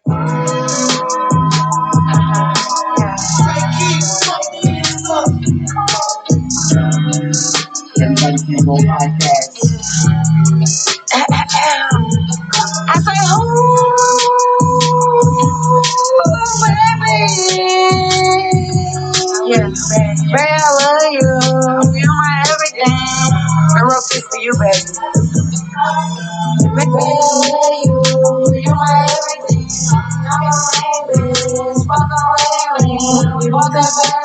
I'm not gonna hold you. I want to just get to the Drake verse. I'm gonna just skip past this, and we're gonna just get. Hopefully, we landed in a good area. I've never heard this. Part of me, I'm just a little taken back right now. I want to get to the Drake verse. Okay, I think we get it.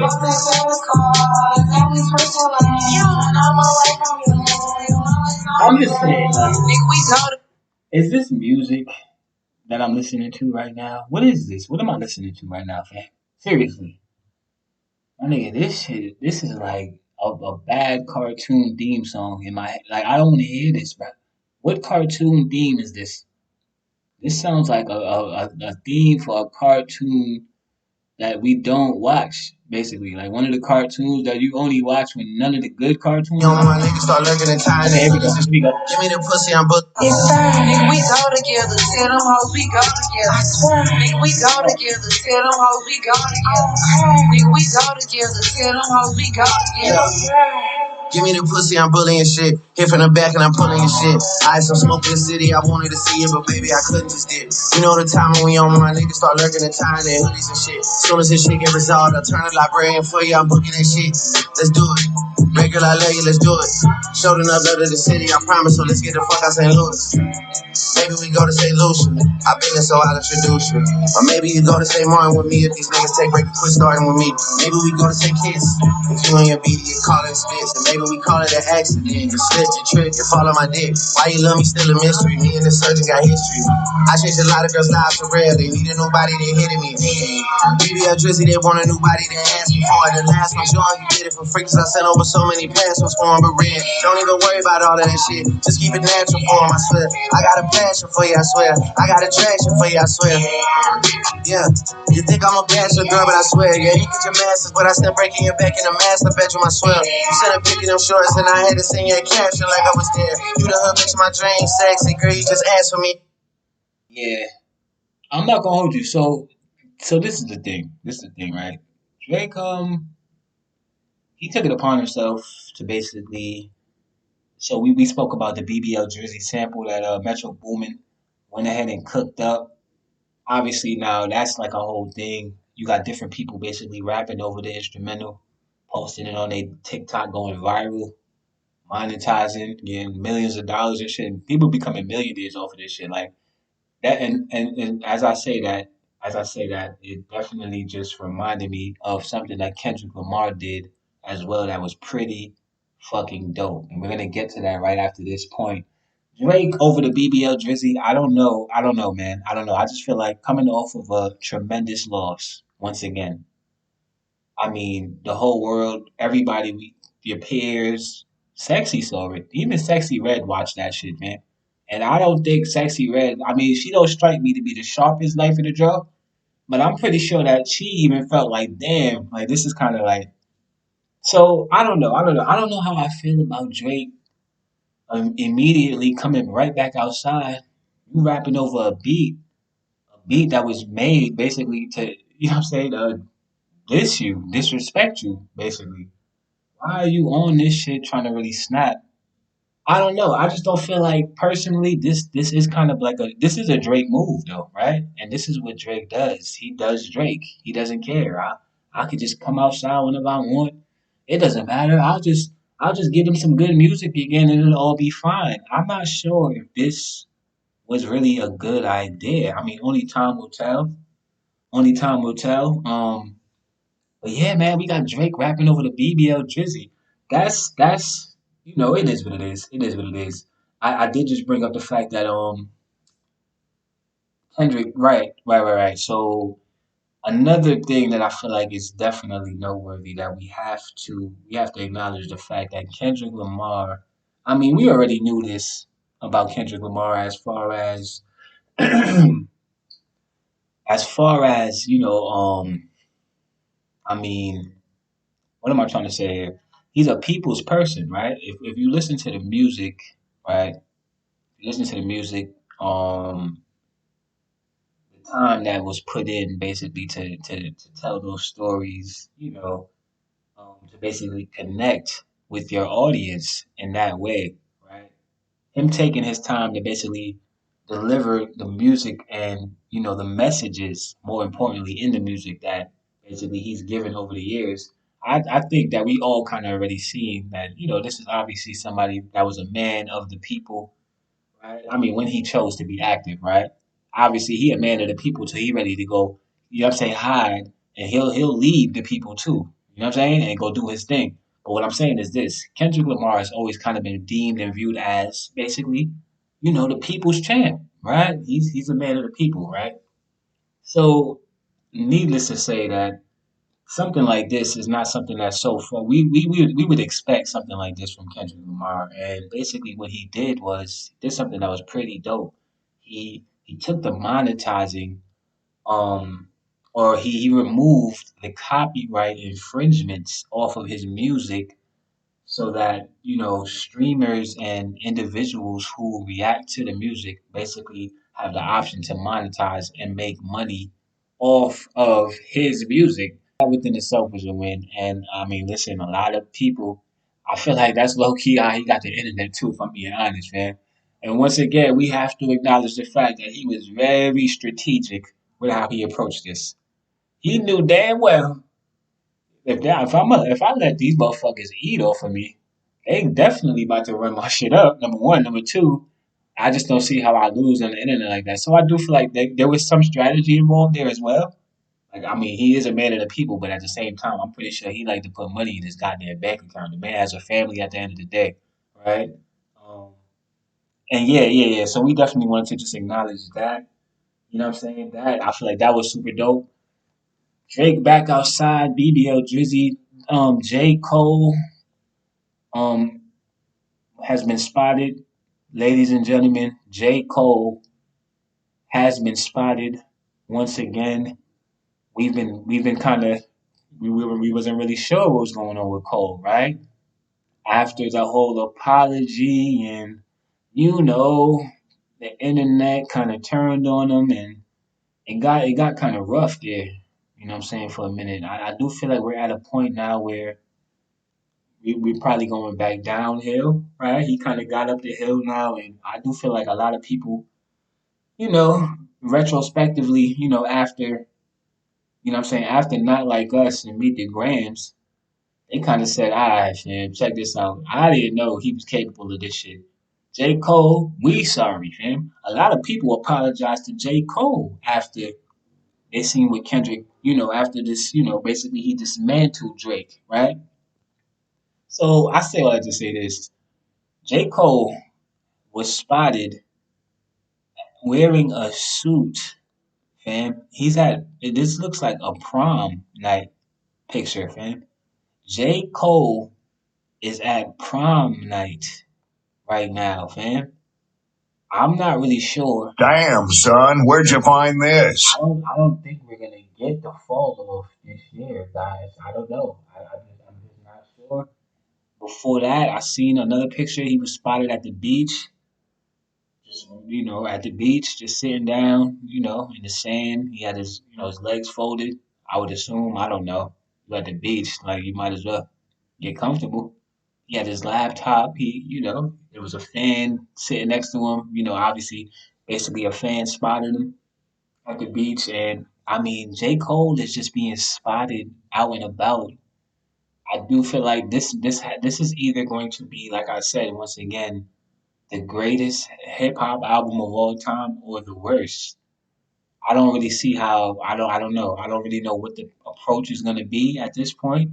Which actually does build up the anticipation even much more, if I'm being honest with you, right? Because it's just kind of like, damn, man, what is he? What is his perspective now after we kind of got to see everything play out? And, I'm very curious to see how he's gonna approach, basically this album conceptually. Obviously we have so many questions on the feature side of things. I mean, at least I do. Are we gonna get that Kendrick feature? Like, are we gonna actually get that? Are we gonna? I do feel like time heals all wounds, and I mean, listen, man, Kendrick, he mentioned Cole on Not Like Us, low key. You know what I'm saying? If you caught it, he basically insinuated, that listen, fam, you basically was faking that whole thing, and I actually have this take verbatim on one of my previous episodes. It might have been episode 40 or something. You know what I'm saying? A couple episodes back and all that. But y'all know I'll be ahead of this shit, right? Me going back is like me going forward because I was so ahead of this. That might have been episode 39 or something where I basically had that exact take. It was probably like episode 55. My point is this. My point is this. J. Cole and Drake, I just had questions about basically that whole situation, Once I seen how certain things was playing out, it kind of made me scratch my head and go back and look at like basically like that whole, like how did they even get so tight like this? It does seem like you kind of was very conveniently, super tight with this nigga right in time for when Kendrick Lamar came back outside with the Uzi, fam. And you pushed this nigga right into the gunfire and ran off, and he caught up with you. You know what I'm saying? But I do feel like Kendrick and Cole will, they'll come back around, man. They'll get back in the studio at some point. I don't know if I can say the same for Drake, and Cole or Kendrick. I mean, and Kendrick, we could definitely check that off. That's not happening. Cole, and that's the part where I'm just interested to see, like, is Drake gonna be on the fall off? I don't know. We don't know. The fall off, it might be about Drake. Wouldn't that be crazy if the whole time, like, this was like, I don't know, man, conceptually, the fall off is actually about Drake somehow? Am I Mike? Oh, fuck. My mic sound nice. Check one. Man, I came on here and made a rookie move. Rookie move. It's all good though. So yeah, where was I? Where was I, man? You look down 2 hours into the episode and realize your mic ain't plugged in. So listen, check this out, right? J. Cole, whenever you decide to drop this album, at this point, it doesn't, I don't know. Do we get this album this year or not? Drake dominates the BET Awards. Drake is the most nominated artist at this year's BET Awards. I just seen that and thought that was funny. Not Like Us was used as celebration music for USC, which, I mean, yeah.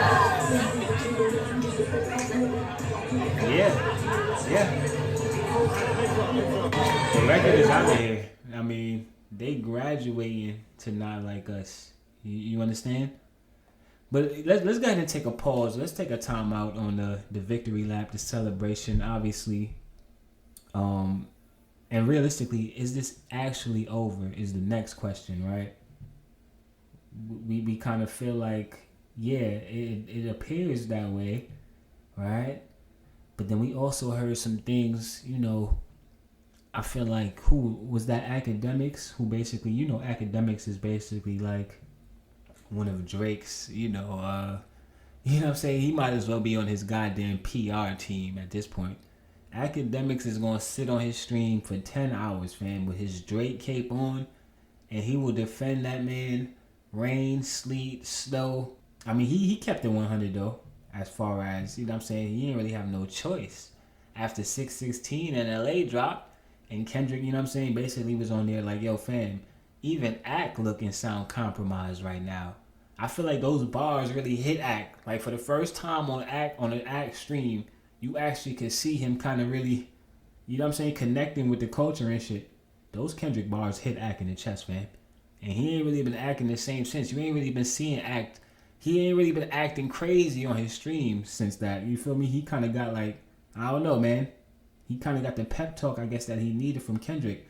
Hey, yo, I still like to say this. I feel like Academics definitely made it clear that Drake, he obviously communicates with Drake, and he basically made it clear that Drake is, basically what he said was that, the battle's not necessarily over. I just basically, real life shit got in the way, basically, right? And obviously, I mean, one would assume he's alluding to, obviously he just had a whole shooting at his mansion, fam, right? So clearly it's a lot of shit going on, right? So all I'm saying is this: does that mean that at some point down the line we get back into the ring? Is that basically what that? Can we basically ascertain that? Because I don't really see a scenario where I don't know, and realistically I don't know. We don't know how the year's gonna play off. We still got the playoffs. We still got J. Cole to fall off, and we still have a Kendrick Lamar album looming in the background. So that's kind of the situation with that. All right, man. Let's detour out of rap. You know what I'm saying? Momentarily. Let's detour out of rap.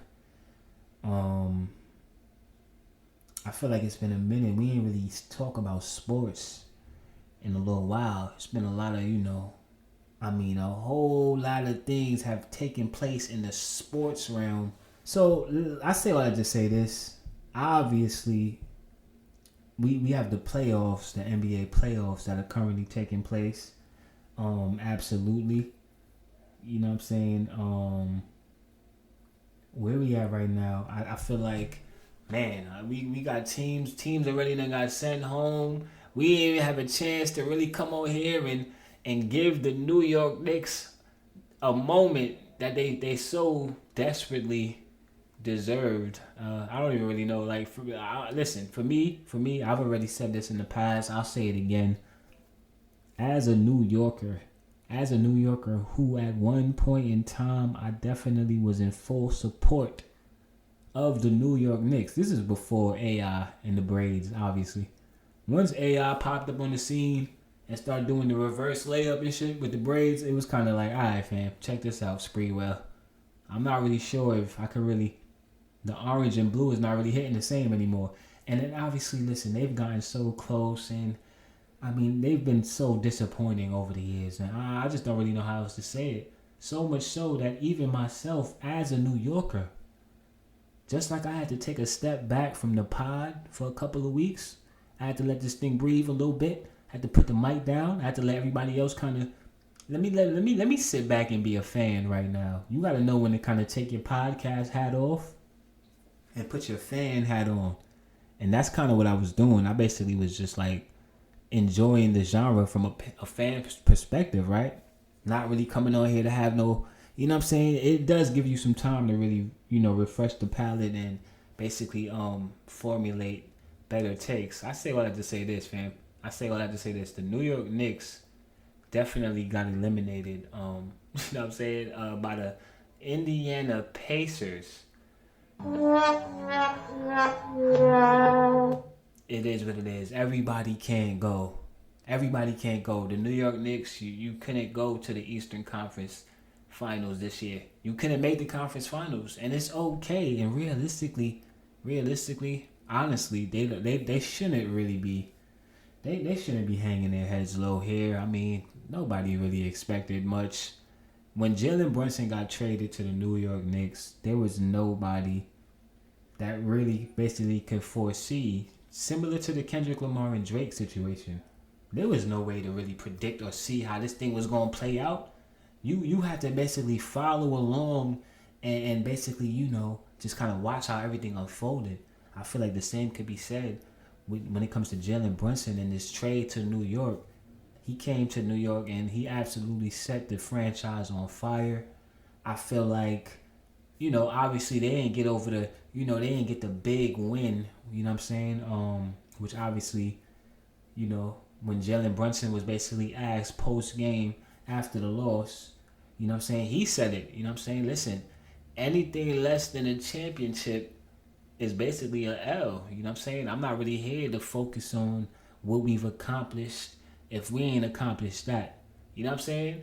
And I'm not gonna hold you, that is kind of, drop a bomb for Jalen Brunson, man. For really coming to New York and really having that New York swag at the end of the day, that energy, you know what I'm saying? He really does kind of embody everything that a New York Knick is supposed to. I do feel like they're gonna have a very, very, I can't predict what the off season is gonna look like, but what I will say is this: I wouldn't be surprised. I wouldn't be surprised. You know what I'm saying? I thought to myself, KD, a few weeks ago, like, man, that would be, is the window closed for that right there? Realistically, like, did Kevin Durant? I mean, it's obvious that he made the wrong choice now. Hindsight is 20/20, right? Kevin Durant was absolutely supposed to, if we just look at how everything is playing out now, it just does seem like it would have made a lot more sense for, KD to go to the Knicks. Obviously he made that choice to go join Kyrie in Brooklyn, and obviously we kind of seen how that played out. With that being said, and as I just mentioned, Kyrie Irving is definitely in the Western Conference Finals right now. Absolutely. Uncle Drew, coming off of a amazing performance. I don't have the stats in front of me right now. I don't. But I mean, listen. We kind of all been following, and we kind of all know what the situation is. And what the situation is right now is that Anthony Edwards, he might have bit off just a little bit more than he can chew, just a little bit more than he can digest at the moment, fam. And obviously, I mean, how can you blame him? You know what I'm saying? This kid, he's a young, he's still, basically maturing as a player. But realistically, fam, you wouldn't really be able to tell when he's on the court. Anthony Edwards is taking the league by storm. I mean, this kid is, obviously the franchise, the Timberwolves obviously should, you should give them some credit as well. Obviously, they've done an amazing job building the right team, putting the right pieces around them. But obviously, nobody seen the Timberwolves eliminating the Denver Nuggets coming. I mean, I know I didn't, right? And now that Denver is out of the picture, I mean, I don't know, man. What we got? We got 4 teams left, right? So we got Dallas, Timberwolves, Minnesota. Then we got Boston and Indiana over there. That's looking like it's about to be a 4-0. That's about to be a 40 right there. Because the Boston Celtics are currently up 2-0 against Indiana, who, at the end of the day, we're not going to count them out just for the simple fact that they made it to this point. Indiana is another one of those teams who I feel like kind of, basically exceeded expectations, right? They were in the Eastern Conference Finals against the Boston Celtics. And although they're down 2-0 and it's looking like it's about to be a whole sweep, we still have to give them some credit. And I do feel like they'll be coming into the next season with a lot more confidence. And I do feel like they'll have a successful off season as well. But let's just get down to the matter at hand. Boston versus Dallas in the finals is my prediction. I actually had Boston and Denver. Yeah, I had Boston and Denver as my earlier prediction, right? So I was 50-50. I was halfway right. And what I will say is this. Now that Dallas is up 1-0 against Minnesota, I do feel like that next game is going to be very, very crucial, right? I feel like Minnesota, man, I don't know. I mean, listen, they've already surprised us once eliminating Denver, right? So we can't necessarily take anything off of the table. They're obviously a very hungry team. You know, they have a star player who is willing to basically rally the team behind them and, seems to be, one of the future faces of the league. With that being said, Kyrie Irving is definitely due for a championship ring. And if there's any player that, we're talking about victory lap, this episode right now, that's the theme of the episode, victory lap. We've seen a lot of victories this year. Kendrick Lamar, completely taking the internet, the world by storm. Number one song in the country. Number one song on the goddamn planet, fam. Right? We celebrating that. Lauryn Hill, the miseducation of Lauryn Hill. Being ranked as the number one greatest album of all time. There's so much that we are celebrating this year. And what better way? I mean, and this, and listen, come on. And it's Mamba year. Kobe. I'm just saying, what better year, what better time for Kyrie to, I'm just saying, man, to see Kyrie hoist that trophy up, to see Kyrie hoist that trophy up, at the end of the season, that is something that I feel like would be a true, listen, I'm pretty sure that's something that he wants. That's something that I want as a fan, obviously. And, I do feel like a lot of people counted Kyrie out. So just kind of just basically see him, basically get to this point. That is something that we definitely will be looking forward to. What I will say is this, on the other side, and obviously this is me jumping ahead. I mean, Boston going to be in the finals, fam. Let's just keep it let's just call a spade here. Boston is definitely getting ready to eliminate the Pacers. And if it comes down to Boston and Dallas, I will say that is a win-win situation for Willmatic TV. Boston is definitely, a franchise that I've definitely been, in support of. And I can't even necessarily say the franchise. Let me slow down. I'm not that guy. I'm not like that invested into like sports franchises, right? I don't wear the jerseys, not anymore, right? That's kind of like, fam, what am I, a billboard? What am I, the mascot? Like, I'm not wearing this shit, right? But I will say, though, Boston, Jason Tatum, Jaylen Brown, absolutely are two players who have been, they've been in this position, so many times already, so early in their careers, right? So, obviously, needless to say that they've been, barking up this tree for quite some time, and they'll be looking forward to adding that trophy to their mantle as well. And it's just so crazy that Kyrie, Boston, obviously, we already know that was, once upon a time, that was a thing. Kyrie was on that team. So this is almost like the redemption matchup right here, fam. This is, I don't know. I think it's going to be exciting. And then, obviously, listen, come on. We can't, not acknowledge Luka Doncic, who is absolutely, a scoring machine, to say the least. Luka Doncic is absolutely phenomenal. The things that he's able to do on the court. The way he's able to get his shots off. His touch, his timing. He's so crafty. And I do feel like now we're at a point where the Kyrie-Luka pairing is starting to make a lot more sense. And it's starting to translate on the court. They got some good pieces around them. I feel like they got some. They made a good pickup during, in the middle of the season. Who was that?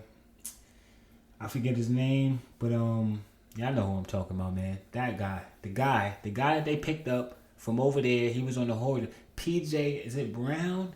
I believe it is PJ Brown. Or Washington. It might be PJ Washington. Whatever the case may be. They picked up some good pieces. They got Lively over there. He catching putbacks off of the rim. They going crazy right now. And I do feel like this is kind of like they're just now getting started and basically finding their groove as a team. So yeah, with all that being said, my prediction, NBA Finals, we definitely will see the Boston Celtics facing up against the Dallas Mavericks. And I got Dallas in 7, fam. I'm not even gonna hold you. I feel like Kyrie, this is the year. This is the year, fam. He got the Chief Antis on. Come on, fam. The tribal Antis on with the Chief print on the. I feel like he ready. He ready to add a ring, a trophy to the mantle this year, right? I'm not even gonna hold you. So that's what's going on right now. That's the NBA. Obviously, as always, this episode is unofficially brought to you by FanDuel, because FanDuel is low key reparations for black people if you putting down the right parlays, fam. I'm not gonna hold you, fam. I cooked something up the other night, and I'm not gonna hold you, man. I got so close, fam. FanDuel is like, it's just so crazy, fam. At this point, we're not gonna do that. Shout out to FanDuel. Shout out to Underdog Fantasy. Shouts out to all of the platforms that are giving people like me an opportunity to take $1 and turn that shit into 100 bands, fam. And when I tell y'all I was this close to 250, like I done got close to like, y'all talking about life-changing money for streamers. Listen, man, FanDuel, there's some life-changing money to be made on FanDuel, fam. We're going to get into that a little bit on another episode on a later date. Because now I'm sitting here like, damn, the editing session about to be crazy, but this is what I get. Who told me to take a break in the middle of, like, realistically, I should have just waited to the end of season 3, right? Because I know 24 episodes equals 1 season. So we on episode 67. We only 5 episodes away from season 3. Realistically, I really should have just waited. I done took a break. I'm rusty. I come back. I delivered I'm giving y'all my passion. You know what I'm saying? I wanted y'all to really hear, you know what I'm saying, the hunger in my voice after the layoff and shit. I'm looking at the mic not plugged in, so now an hour, this shit about to sound crazy. It is what it is, man. Everybody can't go every episode. Listen. If anything, listen, y'all remember how the old episodes sounded. We done potted through gamer headsets, iPhone wired headphones and shit.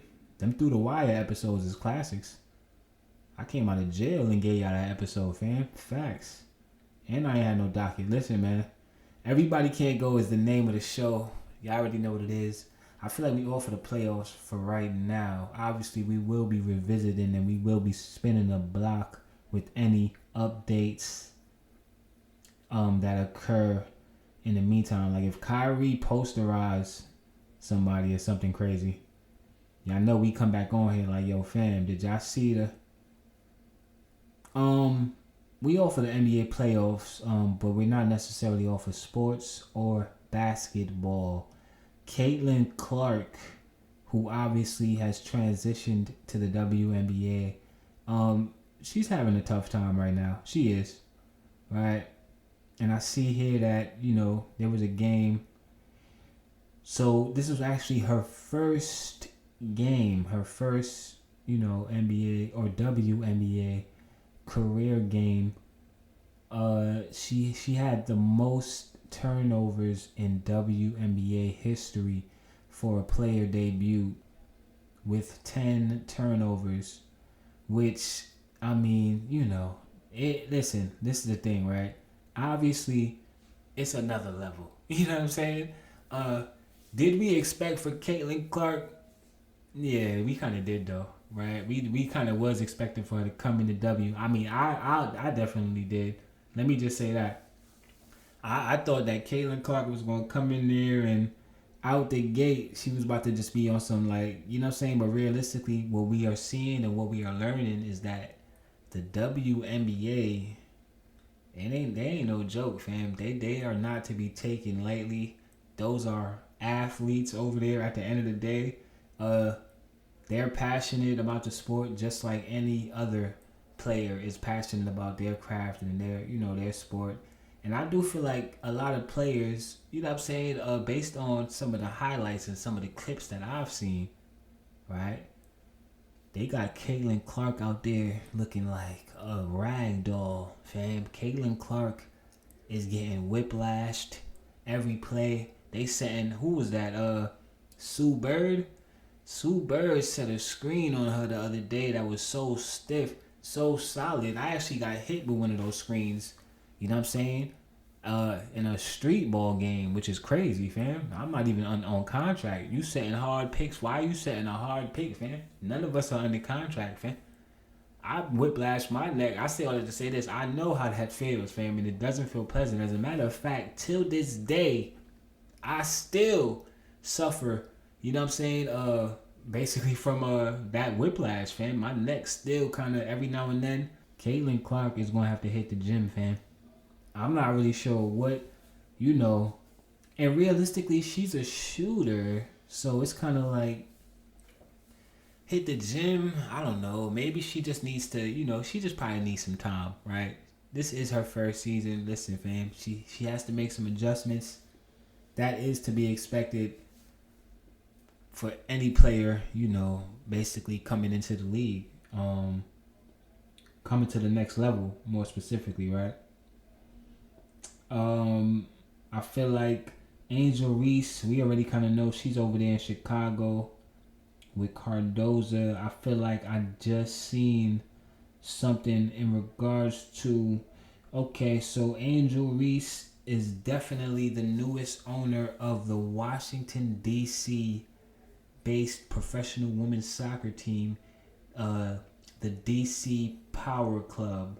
So we definitely gonna drop a bomb for Angel Reese because that is amazing. That's an amazing, for her to be so early off into her career, to already basically be making those moves, and basically really having that foresight, right?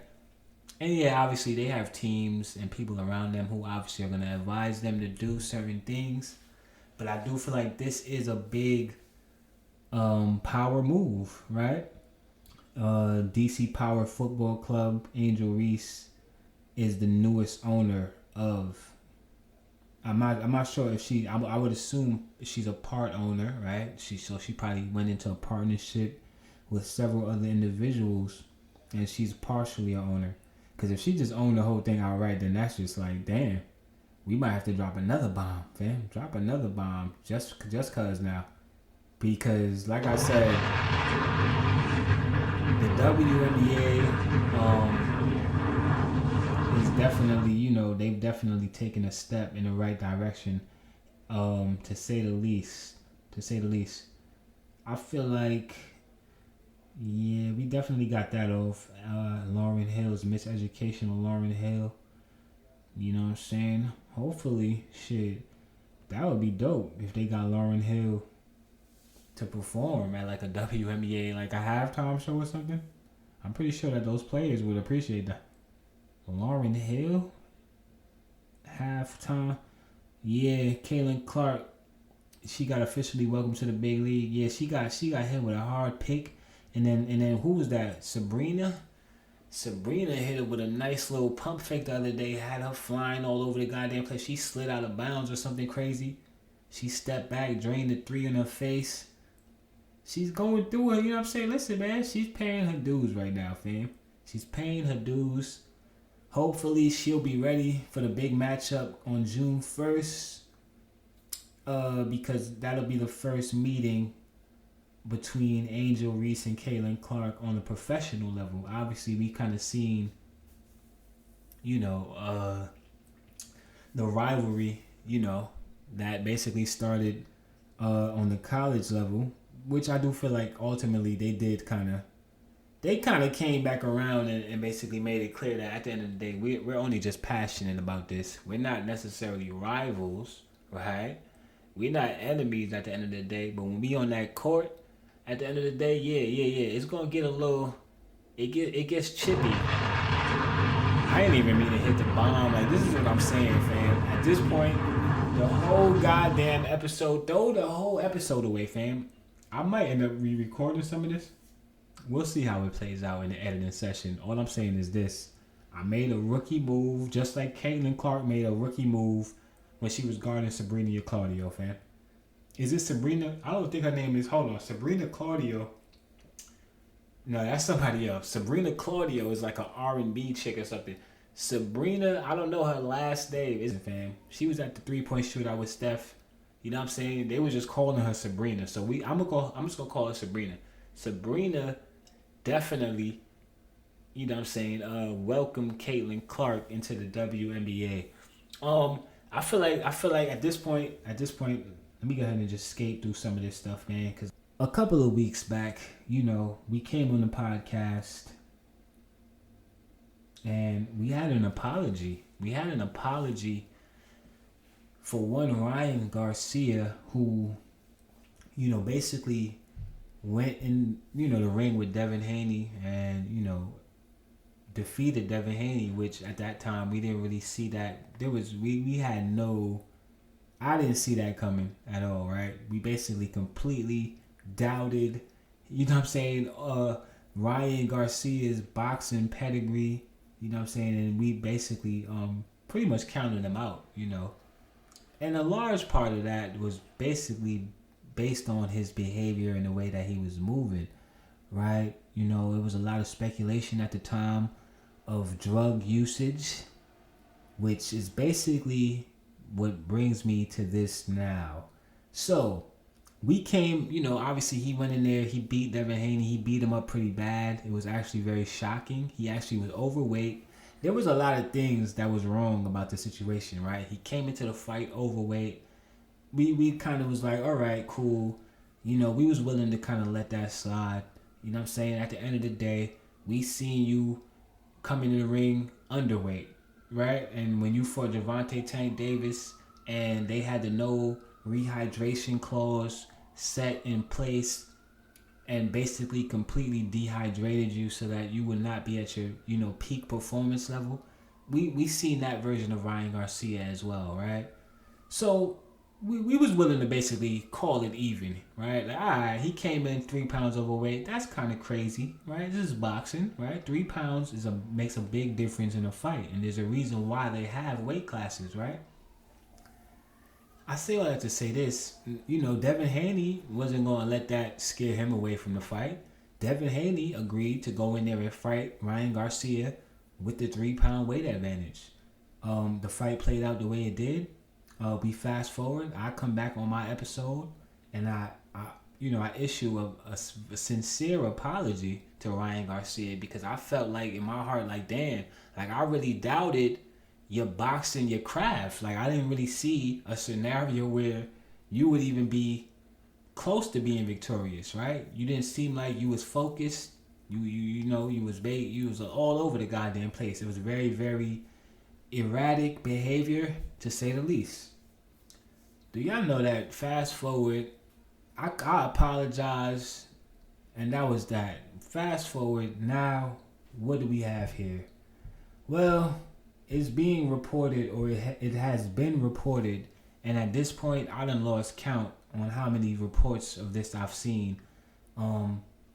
Boxer Ryan Garcia facing suspension at this point, right? And this is an article I seen. This is Complex. I seen this yesterday. That would be May 23rd, right? So this is just one of the many reports that have come out basically in regards to Ryan Garcia. And, you know, what's being alleged is that he basically cheated, right, for the fight. You know what I'm saying? He was in there. He had all types of different drugs in his body. They tested him positive for both the A sample and the B sample before his fight with Devin Haney. And they both came back positive. Now, obviously, a lot of this is boxer, nutritionist talk. and lingo, right? And you really got to be like in the ropes at ringside to really care about most of this. From the fan's perspective, the novice fan, which I don't consider myself a novice fan, I'm low-key an expert in the field, you know what I'm saying? Far from a novice, very, very knowledgeable about the sport, about the ins and outs, you know what I'm saying? I definitely ran into Ellie Setback before, you know what I'm saying? So I could say that I've actually been amongst boxing analysts and I've been in those circles, fam. Ellie Setback is one of the hardest working people in media, by the way. Ellie Setback is not... I don't think he sits down in a chair at any point during the day, fam. He's just constantly... He's everywhere, right? It's like a goddamn roach. I say all that to say this, man. Ryan Garcia, this is disgraceful. This is disgraceful. And for the first time in EBCG podcast history, I may have to do something that I've never done before. I might have to unapologize my apology, fam. Understand that never been done before. This is the first time ever. But like they say, there's a first time for everything. Let me go ahead and just take this time right now on my platform, on my podcast, that I came on here and sincerely apologized to Ryan Garcia. I went on his Twitter. I tweeted him. I tweeted a couple of the people in his camp because, like I said, I felt bad because he went in there and I thought, like, damn, like I really counted him out. Let me just take this time to say that Ryan Garcia, you are a disgrace to the sport of boxing. I must say, I mean, at this point, fam, this is disgraceful. What are we talking about? You got tested positive for the A and the B sample? I don't even know what the A sample is, fam. But you have the B sample in you. You got the A sample in you. You got PEDs in you, steroids. What else is in him? Marijuana. We know he was smoking. We seen him smoking. He said he drink every day, the training camp. So you was alcoholed up. You had marijuana in you, which I ain't never mad at the marijuana. But I'm just saying, fam, after the fight, maybe after the fight we get into the safe. I just don't feel like I'm at a point. I don't ever see myself basically. Ryan Garcia is not a fighter that you can really rally behind going forward. I'm speaking for myself. Yeah, at this point, I just feel like, and then obviously, yeah, he came out and he's gonna come out and deny this shit. You know what I'm saying? And I would play the clip of him denying it, but at this point, he's, disgraced boxer. I don't want to play this on my, you know what I'm saying? I don't even really want to be associated with Ryan Garcia. I don't even want his likeness on my platform. Devin Haney, on the other hand, who basically, at this point, obviously Devin Haney is sitting back like, yo, fam. So basically, like, I got robbed, right? Like, so what are we doing here? Devin Haney has formally requested that the New York Commission disqualify Ryan Garcia and officially award him, in other words, basically reverse the decision, right? And award him with the win due to the claims of PED use, which is obviously prohibited, The use of IVs, admitting coming in overweight was a tactic for an unfair...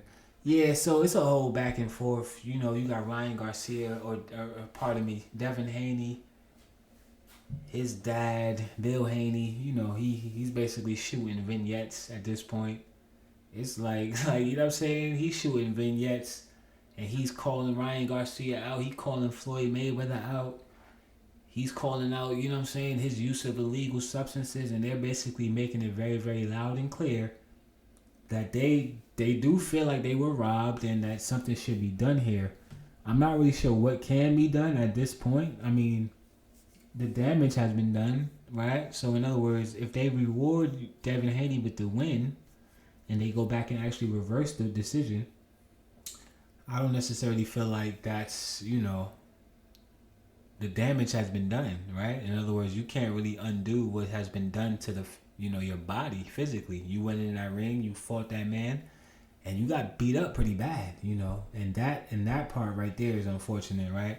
If he in fact was, and basically from what it looks like now, and You got so many different people coming out and confirming that, yeah, it does appear that Ryan Garcia was a drunk, drugged up fighter in there, overweight, and that's just the situation, you know.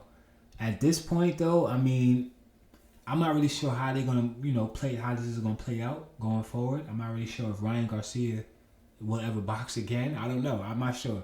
They talking about suspending him. You know what I'm saying? And realistically, that does seem like the best idea at this point. I mean, just go sit down for a little while, fam. It's almost like the Drake thing again. I hate to keep bringing everything back to that, but I mean, listen, fam. This is where we at right now.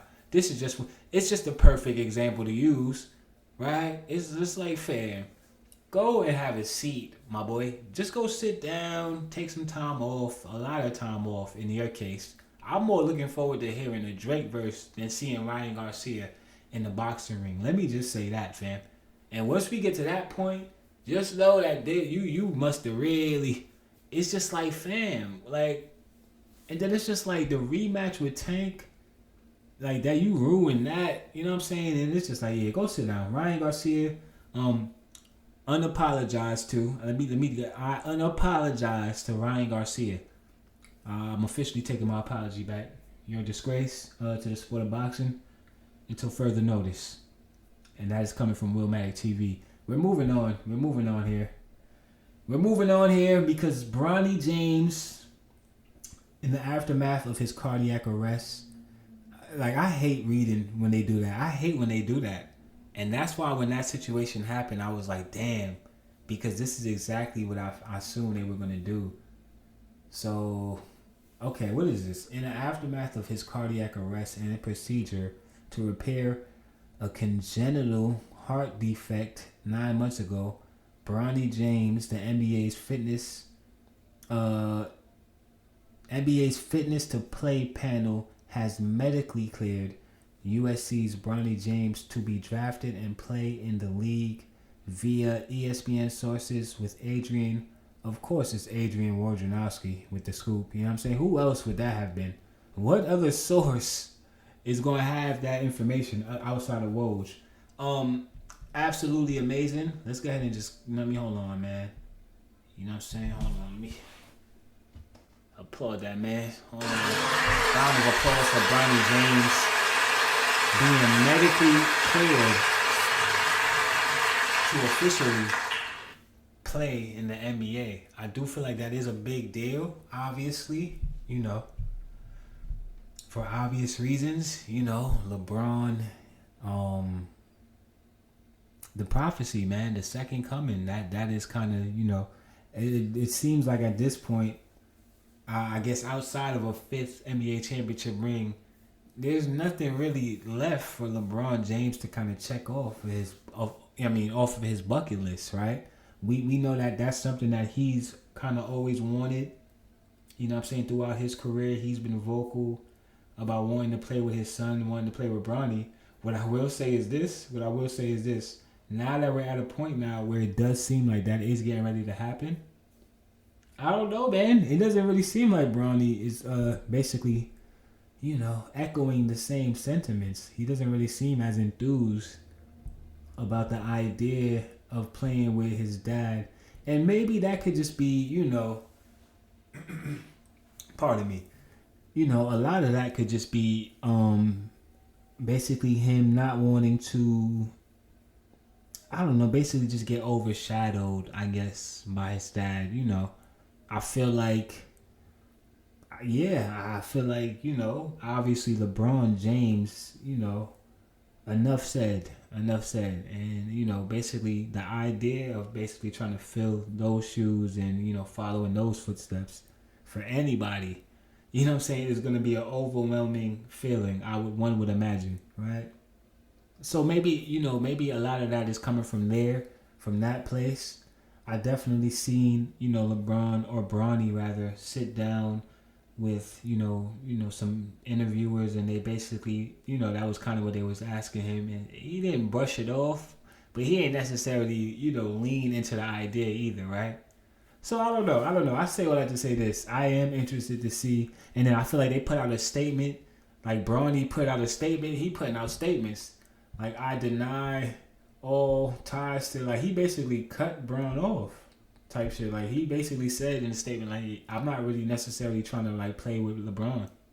Like, don't draft me to the Lakers type shit. Like, I want to be my own player. I'm my own man. Okay? Like, let me just basically do my own thing type thing. You know what I'm saying?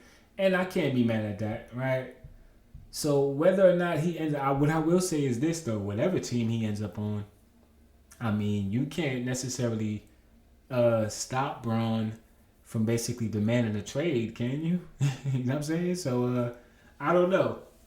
If he doesn't go to the Lakers, what I'm saying is this. If he doesn't end up getting drafted by the Lakers, whatever team drafts him, that doesn't necessarily rule out LeBron and Bronny being a thing. And listen, Braun, he still look like he got at least one good season left in him. So, I don't know. We'll have to basically stay tuned to see how that plays out. Yeah, Kendrick, as I'm just going through all of the screenshots that I've been gathering during my absence and shit, Kendrick Lamar has signed a deal to pay more than $40 million for a home in Brentwood.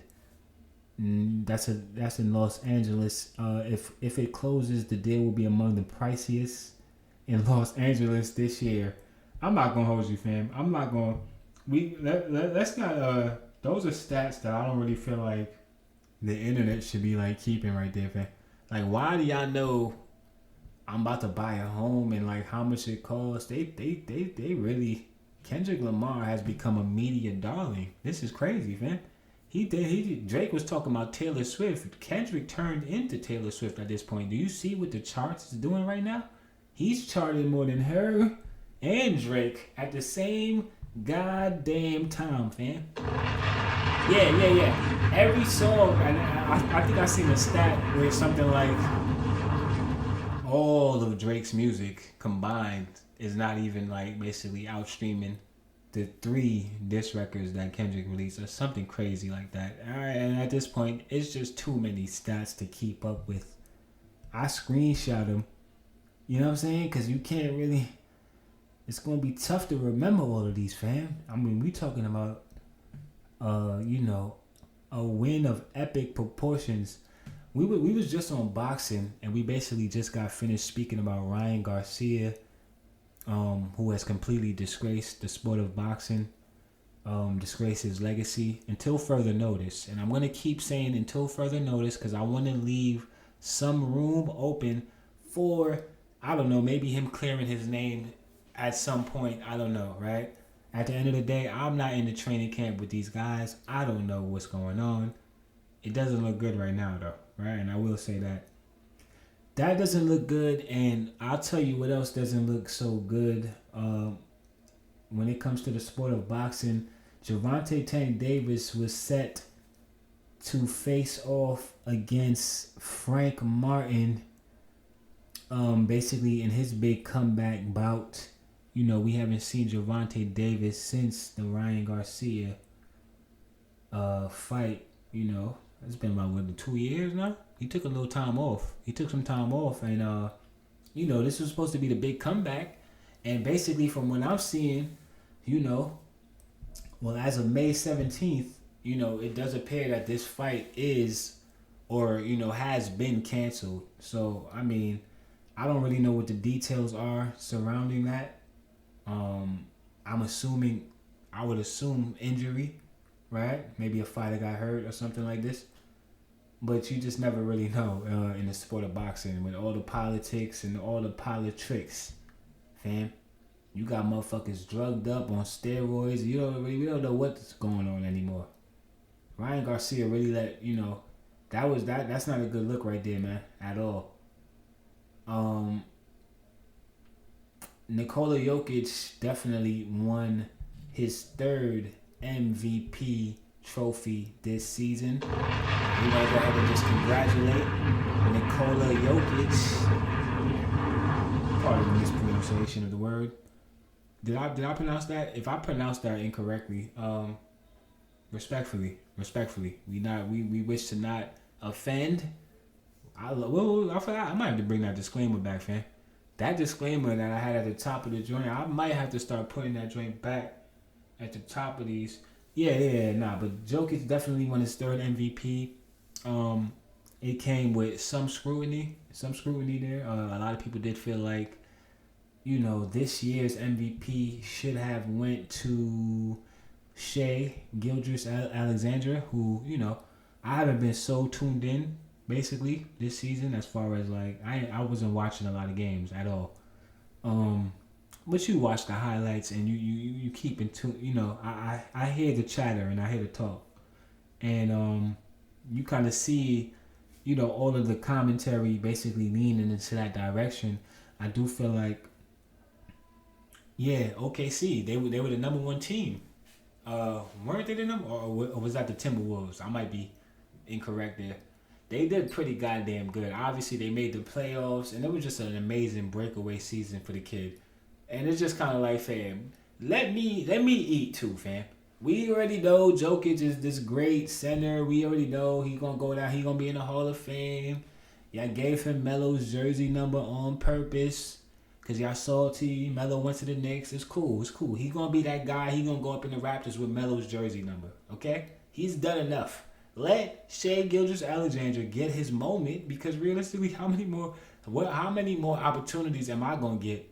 I mean, and realistically, he is pretty young. I feel like he will eventually get back into that conversation, if not next season. You know what I mean? Like, there's still a lot of time for him to get that, get back into the mix. I mean, but Jokic, man, you can't be mad at. Listen, man, consistently, he's consistent. He's consistent. This guy is averaging a triple-double damn near every game. Like, I mean, we've never seen anything like this as far as a center who is basically just so dominant without really even trying to dominate the game, if that makes sense, right? He doesn't even really approach the game in a way, basically like how a Shaq or, those traditional centers would. I'm going to come into the paint, I'm going to beat you up, I'm going to bully you. You don't really even see him in foul trouble. This guy is bullying guys without even really... It's just a different level of basketball that he's playing, And then the IQ, obviously... shooting touch. He's basically like a Luka Doncic with the touch, right? But then like Hakeem with the footwork in the post, it's a different level. He's a hybrid of a few different players, and it's scary. It is, right? Unfortunately, they didn't go all the way, and by they I'm talking about the Denver Nuggets.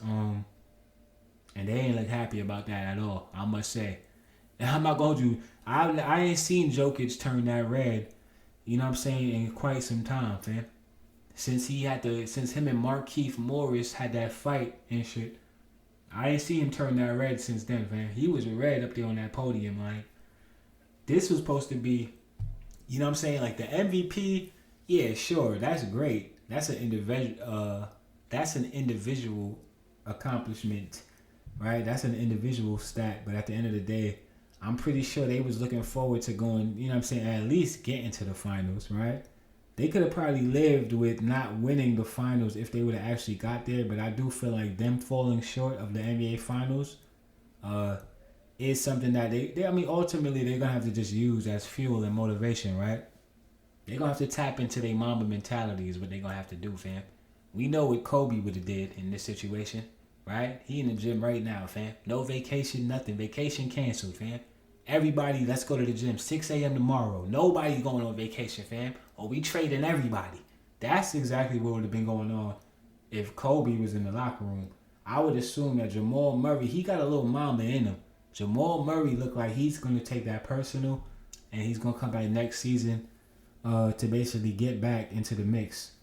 I think I'm done, though, with basketball, man. My parlays ain't really been hitting. Let me just be clear. Let me be transparent with y'all, fam. Y'all wouldn't really know why I ain't been watching the games, fam. Because I don't...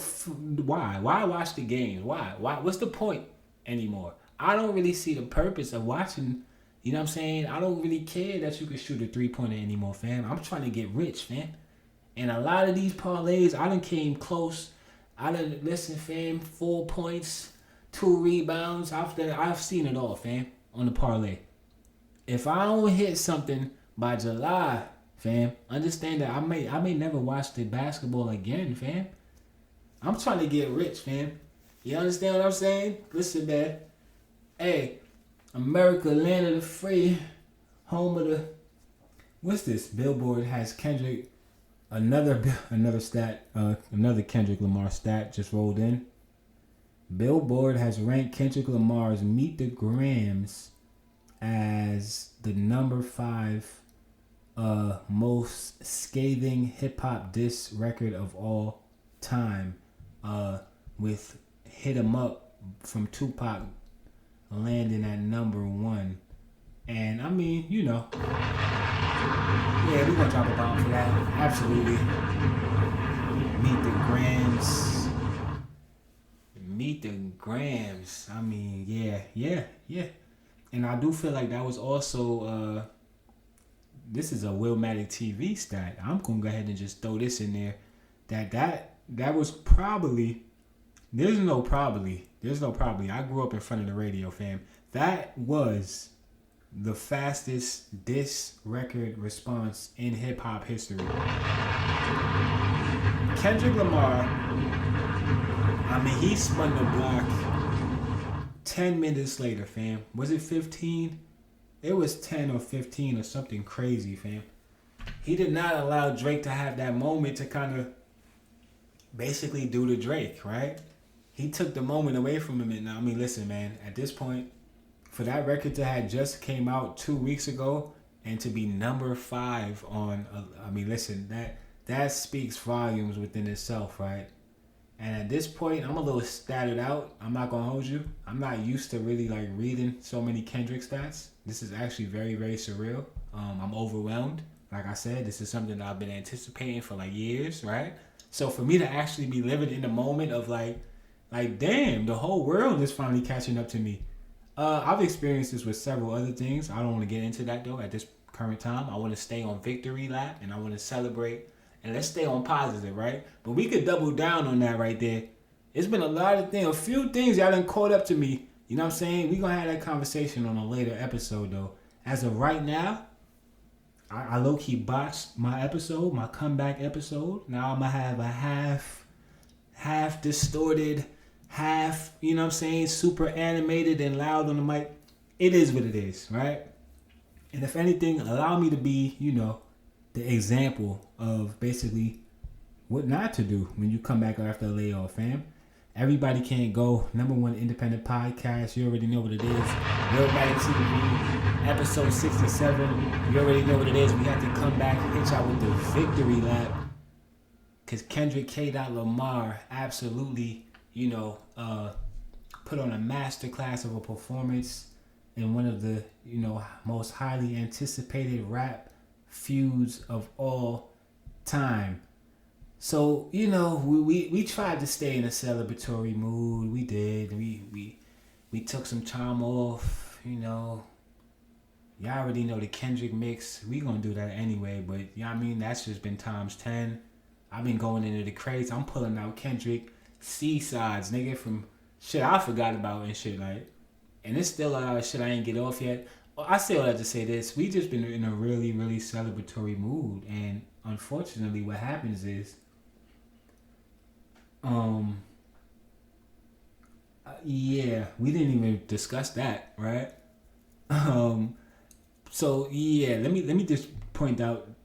So yeah, there was a whole thing, right? There's so much that, like I said, that has transpired since that I almost was gonna forget this, but there definitely was some report that came out that, you know,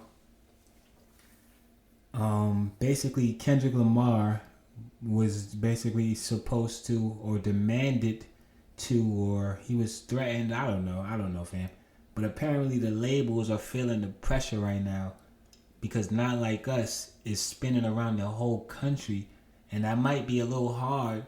You know what I'm saying? You might be having a hard time basically recouping your finances over there. You know what I'm saying? When your top, you know what I'm saying?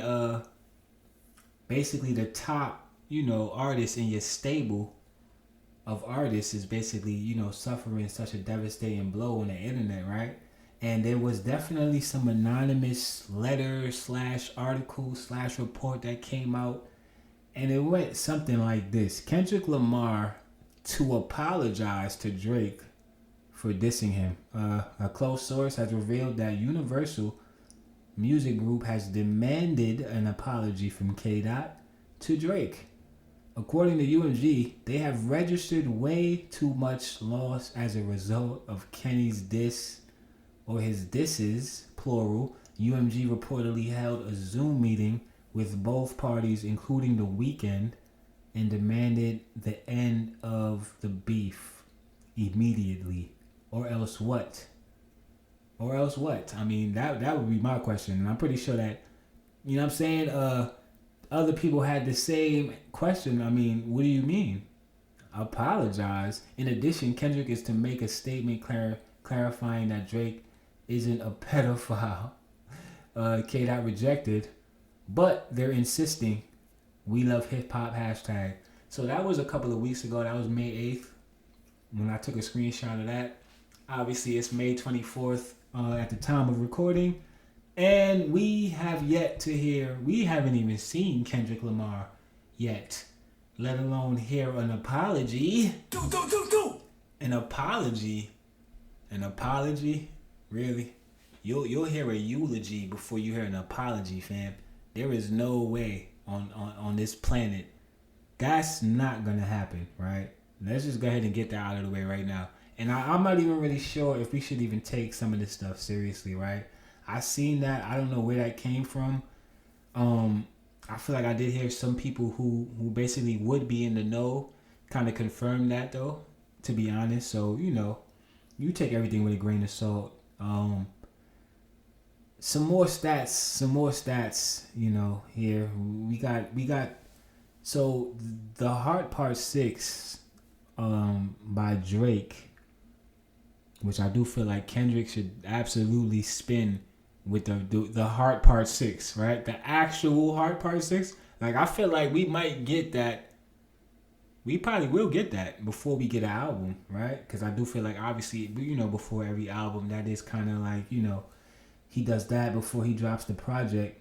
And I just don't see a scenario where Kendrick Lamar is going to allow Drake to basically utilize something that has been, you know, so much a part of his, you know, basically the way he puts out his music, right? It's his signature. It's his signature move. The Heart, obviously, you know, you go back to the Heart Part 1, smoke that. Heart Part 2, smoke that. All of the Hearts are really, you know, basically tell a different story. And I just don't see a scenario where Drake or where Kendrick Lamar is going to allow Drake to just basically, I'm just going to hold on to this Heart Part 6. Now you got to go move on to do Part 7, nigga. That's not going to happen, fam. We will get the Heart Part 6, and it will be from Kendrick Lamar. Because I feel like a lot of people basically was like, yo, you know what I'm saying? Let me take a swig of the water. Pardon me. I'm just trying to like get through it now at this point. I done botched half of my shit. This episode is unofficially brought to you by Essentia Water. Overachieving H2O. Come on, man. 9.5 pH, purified water, electrolytes for great taste.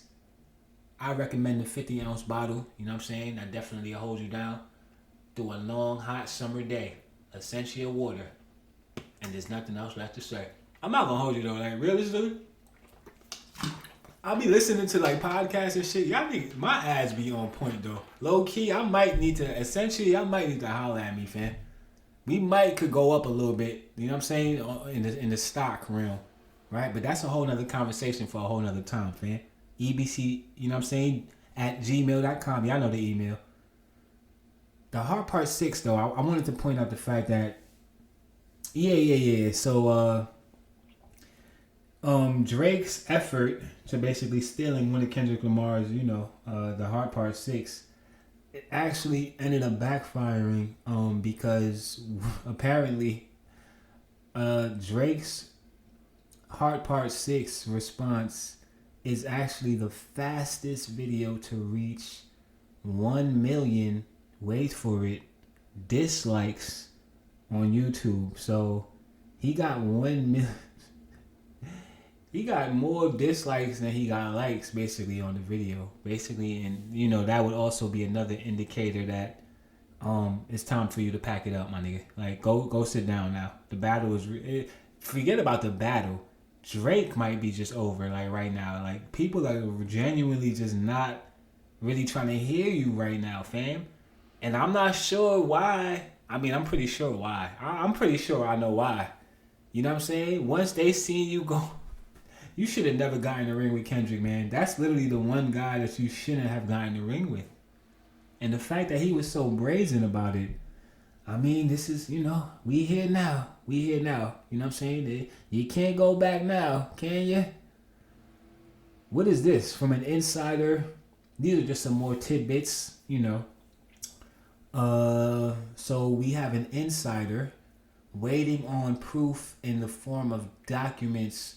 Will update whenever I receive it. PG Lang, Kendrick Lamar, and EXO The Weeknd. As of yesterday, were asked by Universal. Yeah, we already got to that. We read that already. Zoom meeting. Drake is losing the beef. The pedophilia accusations. I'm not sure how that, plays out going forward. I would assume that, listen. Drake is not, one who, would shy away from basically taking legal action, right? I think it's safe to assume that based off of everything we've gathered about Drake, right? And just based off of the simple fact that a cease and desist was actually sent. He sent a cease and desist to artists basically for putting out music, essentially, right? Understand that they didn't put out a Drake song. They didn't put out something that he recorded and he produced and that he wrote, right? He's not even doing that half the goddamn time, fam. What are we talking about, man? They put out one of their records and he's sending cease and desist for. It's like, dog, I mean, listen, man. I don't know, man. I don't know. So I would just assume based off of that weak emotion, right? Because that's crazy to me. And I'm still low key like that wasn't even a diss record. Understand that wasn't even. You got what the diss record was after like that, fam. You probably should have just nodded your head to like that and basically the same shit you was saying about Not Like Us. Basically, because he took it upon himself to basically, he did the talking outro on the Heart Part 6, and that was basically like the worst idea of the whole beef, right?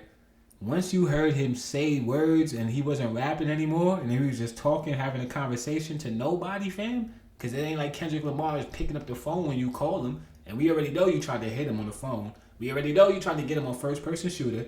You sent the cease and desist for like that. Now you on the end of the track talking. Who you talking to, fam? Nobody. I don't want to hear this, fam. He sounded like he was like it was bad. It was bad. He sounded defeated, and he kind of basically insinuated that he actually enjoys the Not Like Us record. Yeah. That record that's actually spinning around the country right now. He said like, I wouldn't have minded basically busting a two-step to that myself. Like it sounds kind of groovy, Kendrick. Only problem with it is you're dissing me on the whole song, bro. Like you're calling me things out of my name, out of my character, which once again, Willmatic TV, the EBCG podcast, we cannot confirm or deny any accusations in any legal or court proceeding. This is all speculation. This is all satire. I am an entertainer. I don't know what's going on. I don't have any facts. Okay? Now, Drake, on the other hand, he gonna have to go sit, with lawyers and basically figure that whole situation out, right? Because like I said, I'm not really sure, as I completely start to lose my voice. This happens every episode. Let me just go ahead and take another swig of the Essentia. Hold on. It's like hour number 3 right here, low key. Right? Then I had to re-record my intro. Anyway, you already know the situation. I'm not sure how my mic was plugged out, bro. I'm actually still mad. Like, and when I go through that editing session, there's a good chance I might have to re-record most of that. You know what I'm saying? Which is going to prolong this a little longer. Listen, I'm supposed to be able to break any goddamn way, fam. Y'all might not get this shit to June 7th or something crazy, fam. We'll see how this goes, right? I still got other things to, run around and basically lock in before I could really, this is a marathon. Y'all know what it is. I digress completely. I was getting ready to make my point about there is no more points to make. There isn't. There really isn't, fam. Drake lost. Kendrick won. The Kendrick album that's getting ready to come out any day now is gonna be a classic. Another classic. They tried to say, oh, Mr. Morale. Mr. Morale is a classic. I don't care what anybody says.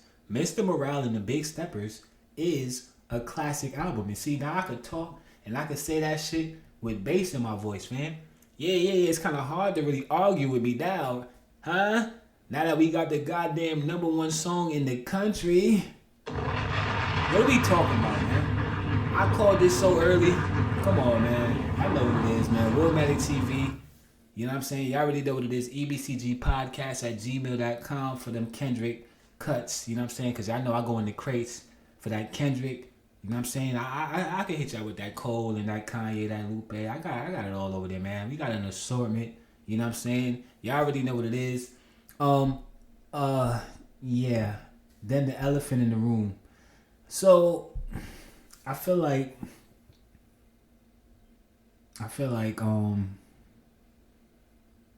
we did such a great job. Just basically, outside of my little misstep with the mic, Drake's security guard has been listed as a victim. Yeah, we already spoke on that.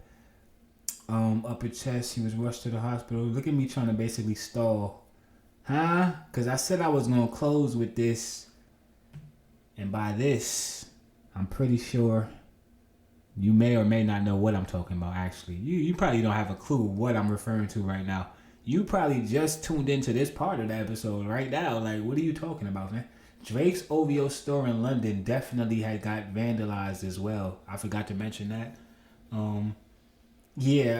Like I said, you know, it's just been a lot, man. A lot of things have transpired, you know. Someone spray painted "They Not Like Us" on the front window, right? So, okay, that could have been anybody. That don't mean that Kendrick did that. You know what I'm saying? Come on, man. It's a big song. A lot of people were playing that. That could have been from anywhere. We don't know what. This shit #1 in the country. We was all for sports, but I definitely wanted to just briefly throw this in there as I, rush to outro the episode. Because at this point, like I said, I made a misstep and I'm tight, fam. So usually what happens is when you make that misstep, you know what I'm saying, the editing session just becomes a lot more of a headache. And quite frankly, it's just not something I'm looking forward to right now, fam. I'm trying to get through this thing. Klay Thompson, I hate to go back because we was all for sports, but realistically, I screenshotted this for a reason. We about to get this off, man. I'm not waiting till next episode to get this off. This is old news, low-key. There's a lot of shit that we missed. Like I said, we've been so caught up, with one situation, rightfully so, because it was absolutely historic and monumental, and possibly not even over, which, you know what I'm saying, only time will tell. Only time will tell. Drake tried to pop back out with the he tried to come back outside with the sexy red verse. That's crazy. I played that when the mic was fucked up. So, I'll play it again if I have to. Listen, man. If it's audible and shit, we got that off already. But I do feel like he kind of it was cool. If we had just watched you lose a whole rap battle and shit, that might have sounded a little different. You know what I'm saying? If we didn't really see you rapping on a beat that's a beat that was designed to just clown you, it's kind of just we're not really sure who's advising Drake right now, fam. Who's advising Drake and who's advising Klay Thompson right now? Because I'm not really sure. NBA Central, is that a credible sports? Are they credible enough for me to come on my podcast and quote something that they said? I feel like I've seen them in the mix before when some real shit popped off in the NBA and they was accurate. But apparently there's some mutual interest between the Orlando Magic, that is, and Klay Thompson, which, realistically, I had to really just think about it. As I just said it right now in real time, it dawned on me that he might, that actually, okay. I could see a scenario where that might actually, you got Paolo over there, you got Franz over there, They got some. They got some pieces over there. They still got what's the boy name? The point guard that was on the Philly. They got some. They got a little squad over there. I just wouldn't have expected Clay to want to play for, like, you know what I'm saying. Basically coming off of the Warriors and that whole the franchise and that run that they had. I don't know. Maybe at this point in his career, at this point in his life, you know, his interest is probably more basically focused on, I don't know, peace of mind and shit. Orlando, he probably want to just go to Disney World or something at this point, fam, with his kids and shit. Like, he probably think about other things outside of just winning championships, right? And that also can play into making that decision as well, right? I don't know if this is really an accurate thing. I don't want to, like, run with this, and I don't necessarily think that yeah, there might be some interest there, but you know, we don't necessarily know. You know, business is still business, right? And these things have to, you know, kind of get done in order for it to be official. Kendrick Lamar currently occupies both of the top 2 spots on the U.S. Apple Music charts. Number 1, Euphoria. Number 2, Not Like Us. Obviously, that's an old report, because Not Like Us at this point, that done shot up past everything and everybody, right? Pardon me as I basically ramble. I'm really going back because, like I said, I don't anticipate ever coming back on an episode to speak about the fact that Harvey Weinstein, and this might be actually our bridge to exit this episode and segue out into what we basically said we was going to close with. At this point, I'm basically trying to just figure out how I even, like, I can't even really even figure out how I want to get this off right now, because it's just like I said, you know, we want to stay in a celebratory, you know, I don't know, man. Every time Kendrick win, bro, they come with some shit, bro. I just feel like, damn, when all the bullshit rappers is out here doing bullshit, they could just do bullshit freely and nobody cares, bro. But as soon as Kendrick get the #1 song, here comes Stevie Wonder, Melly Bell, every OG in hip hop is mad as hell right now. I just seen a clip. Hold on, let me pull some of these clips up, goddammit. They ran down on Stevie Wonder, fam. Think about it. Stevie Wonder is walking down the street, fam. TMZ, they spot him. They run up on him with a camera. Stevie Wonder, let me see if I can find this clip in my history, man. I did want to get some of these off. Like I said, I've had so much time to basically, like, pre-pod this shit. And I had so many different ways I was going to come on here and hit y'all with this shit, man.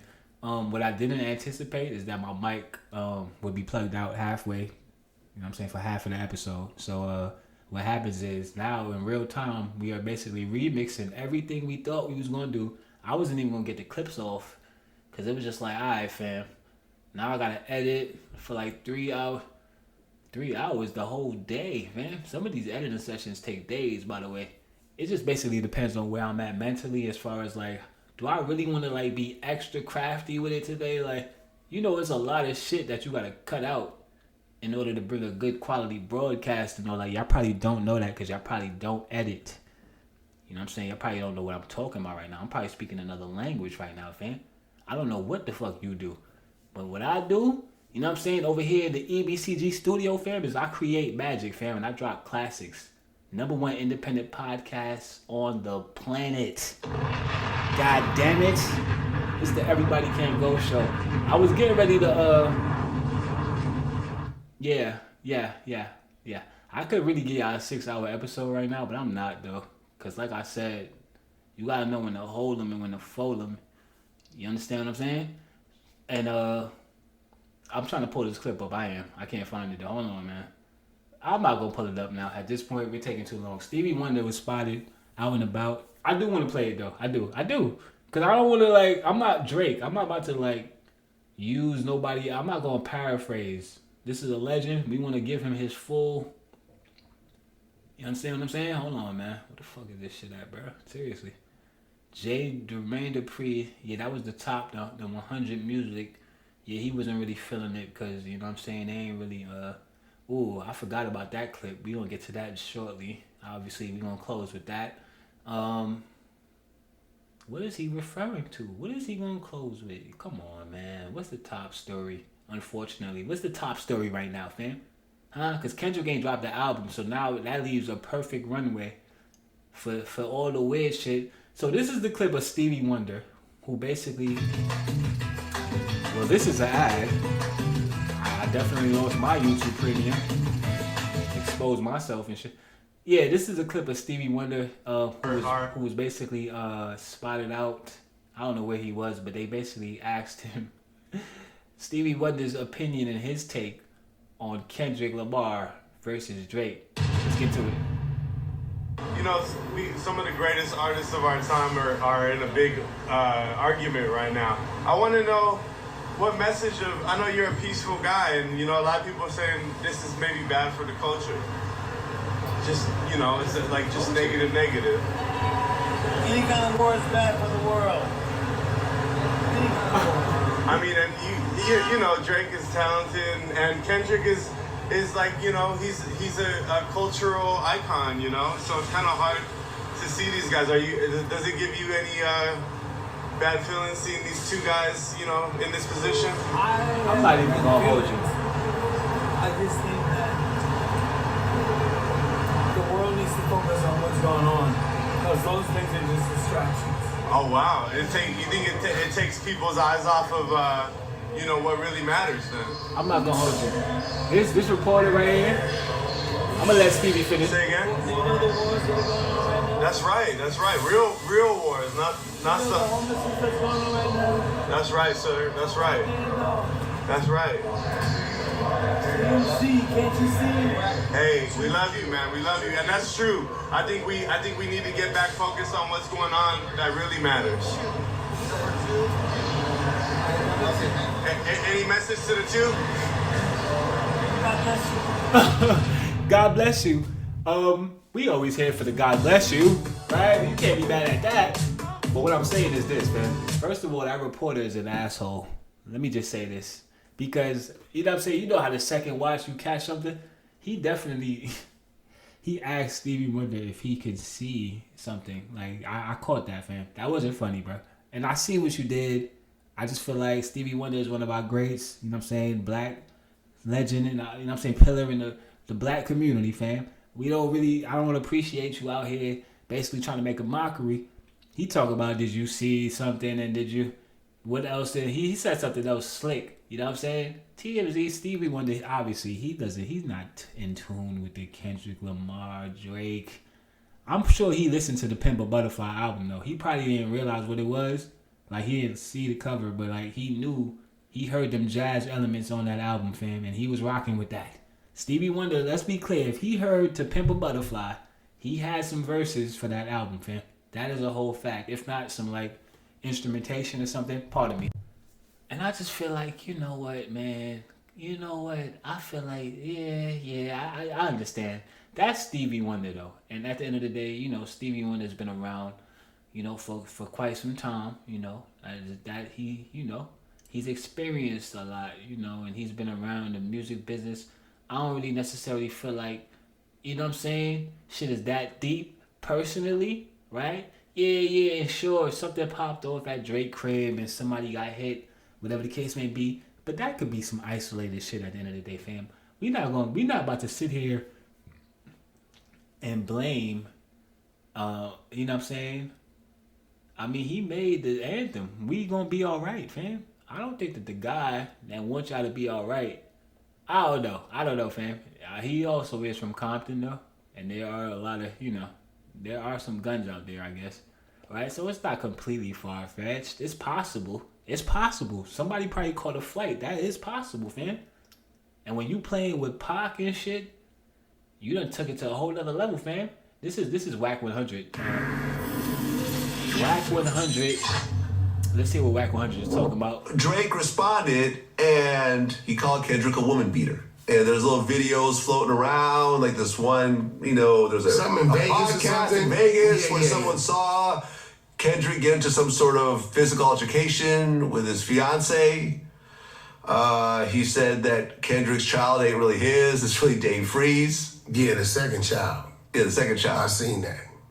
He showed that she was following Dave Free, and I guess Dave Free was maybe put a comment or emoji up under a picture of her and the kid.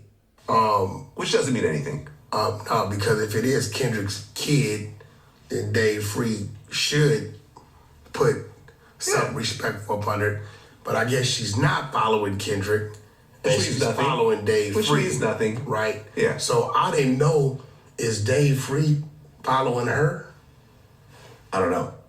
See, I didn't know what that was. And even if he is, right, as close as Kendrick and Dave Free are, right, he probably wouldn't mind his buddy still keeping a pretty good rapport, you know, if he's going through something with her. Right. You know? Yeah, no, last time You know what I'm saying? Yeah, that was the whole thing that I guess at this point now we could kind of say that that's been debunked, right? I don't really feel like there's any real weight, you know, to some of the accusations, right? While we're still waiting for confirmation, you know, for certain things, I mean, that was just way out of, you know, nobody was buying that. Last time I saw Kendrick, the We Gonna Be Alright video, Dave was there, and so was Kendrick's fiance, like right there. You know, we walked over to the little, you know, the truck that they were, hanging out by. Yeah, they were all right there together. It was all, they were all rocking with each other. High school. People put a lot of. It's like a pack. They over like high school and shit. analyze follows or likes or whatever. It's just a follow. It's just a like. It's nothing. Show me a DNA test. That's not his kid. Or show me this kid looks drastically different than the other kid. Totally, completely different set of features or whatever else. And look, and then I think Drake tried to kind of pull the Kendrick move and say, you're the black messiah, wifing up a mixed queen, and, you want light-skinned kids. Our kids should play together, a couple of light-skinned kids, it'll be cute. Kendrick's baby mother's... His fiance. Is he married or he's not? Well, Drake says he's not married. He said that he proposed in 2015, but they never actually got married. His fiance, I believe she's his high school. She's his high school. High school sweetheart. Right. And you know the problem with those type of situations. Not saying it happens to everybody, but when you're with somebody from high school, and then you turn into something else, they're gonna always see you as the person they know from high school. Yeah. Right? And the person you turn into, you might become a little more authoritative. You know what I mean? Yeah. You might be a little more demanding because of your position, and you got people that work for you now, and you're doing pretty good with your finances and who you are in the world. And then you'll look over here, you start to feel like, I can't never change her because she's never gonna see me like that. Yeah. You know what I'm saying? So Kendrick's a real humble dude. I don't know what that situation is. I didn't know he was like living in New York. Yeah, I don't know if that's true. That was the Bachelor Life, Drake was claiming he moved to... I don't know. I've never seen any girls come out and say, yeah, I mess with Kendrick. Yeah, the Kendrick I know, he's real quiet, real subtle dude, respectful dude. Yeah. He don't say too much. He's not into designer clothes. He's not into none of that. He just kind of like, he's always the dude that's over there. He's the quietest dude in the room. Yeah. He's always been like that. Quietest dude in the room till it's time for a battle. You understand what I'm saying? And that's the exact reason. All of those traits that he, Whack 100, basically just described about Kendrick Lamar is the reason why Kendrick Lamar is my favorite artist, if I'm just being all the way 1,000 with you. Because what happens is when you have an artist who basically is not focused on all of the other things and is actually basically just focused on delivering quality music, I mean, we see the results now, right? And I feel like, listen, man, I feel like there was like another clip I wanted to get off though. Yeah, the OGs is, Whack 100, obviously, he's a little bit more closer to the situation, being from the West Coast, actually being somewhat involved in Kendrick's career, and seeing certain things and as far as the come up, you know what I'm saying? Whack 100 ain't ever disrespect Kendrick. I will say that too. Whack 100 talk crazy about everybody, man. you never really hear him speak, and I feel like that also speaks to the character, right? It's just certain people you probably just can't. It's gonna be kind of hard to really, like he said, fam. He doesn't really get caught up into all of that. The Kendrick stuff, I feel like, yeah, Drake said a lot of shit. Kendrick said a lot of shit back. At this point, only one of the records is #1 in the country. So at this point, I don't know. If anybody needs to apologize, personally, I feel like it's the individual who brought family into this shit first. And obviously, that individual would be Aubrey Graham. Yeah, Drake, you kind of basically jumped into that pool first, my boy. You know what I'm saying?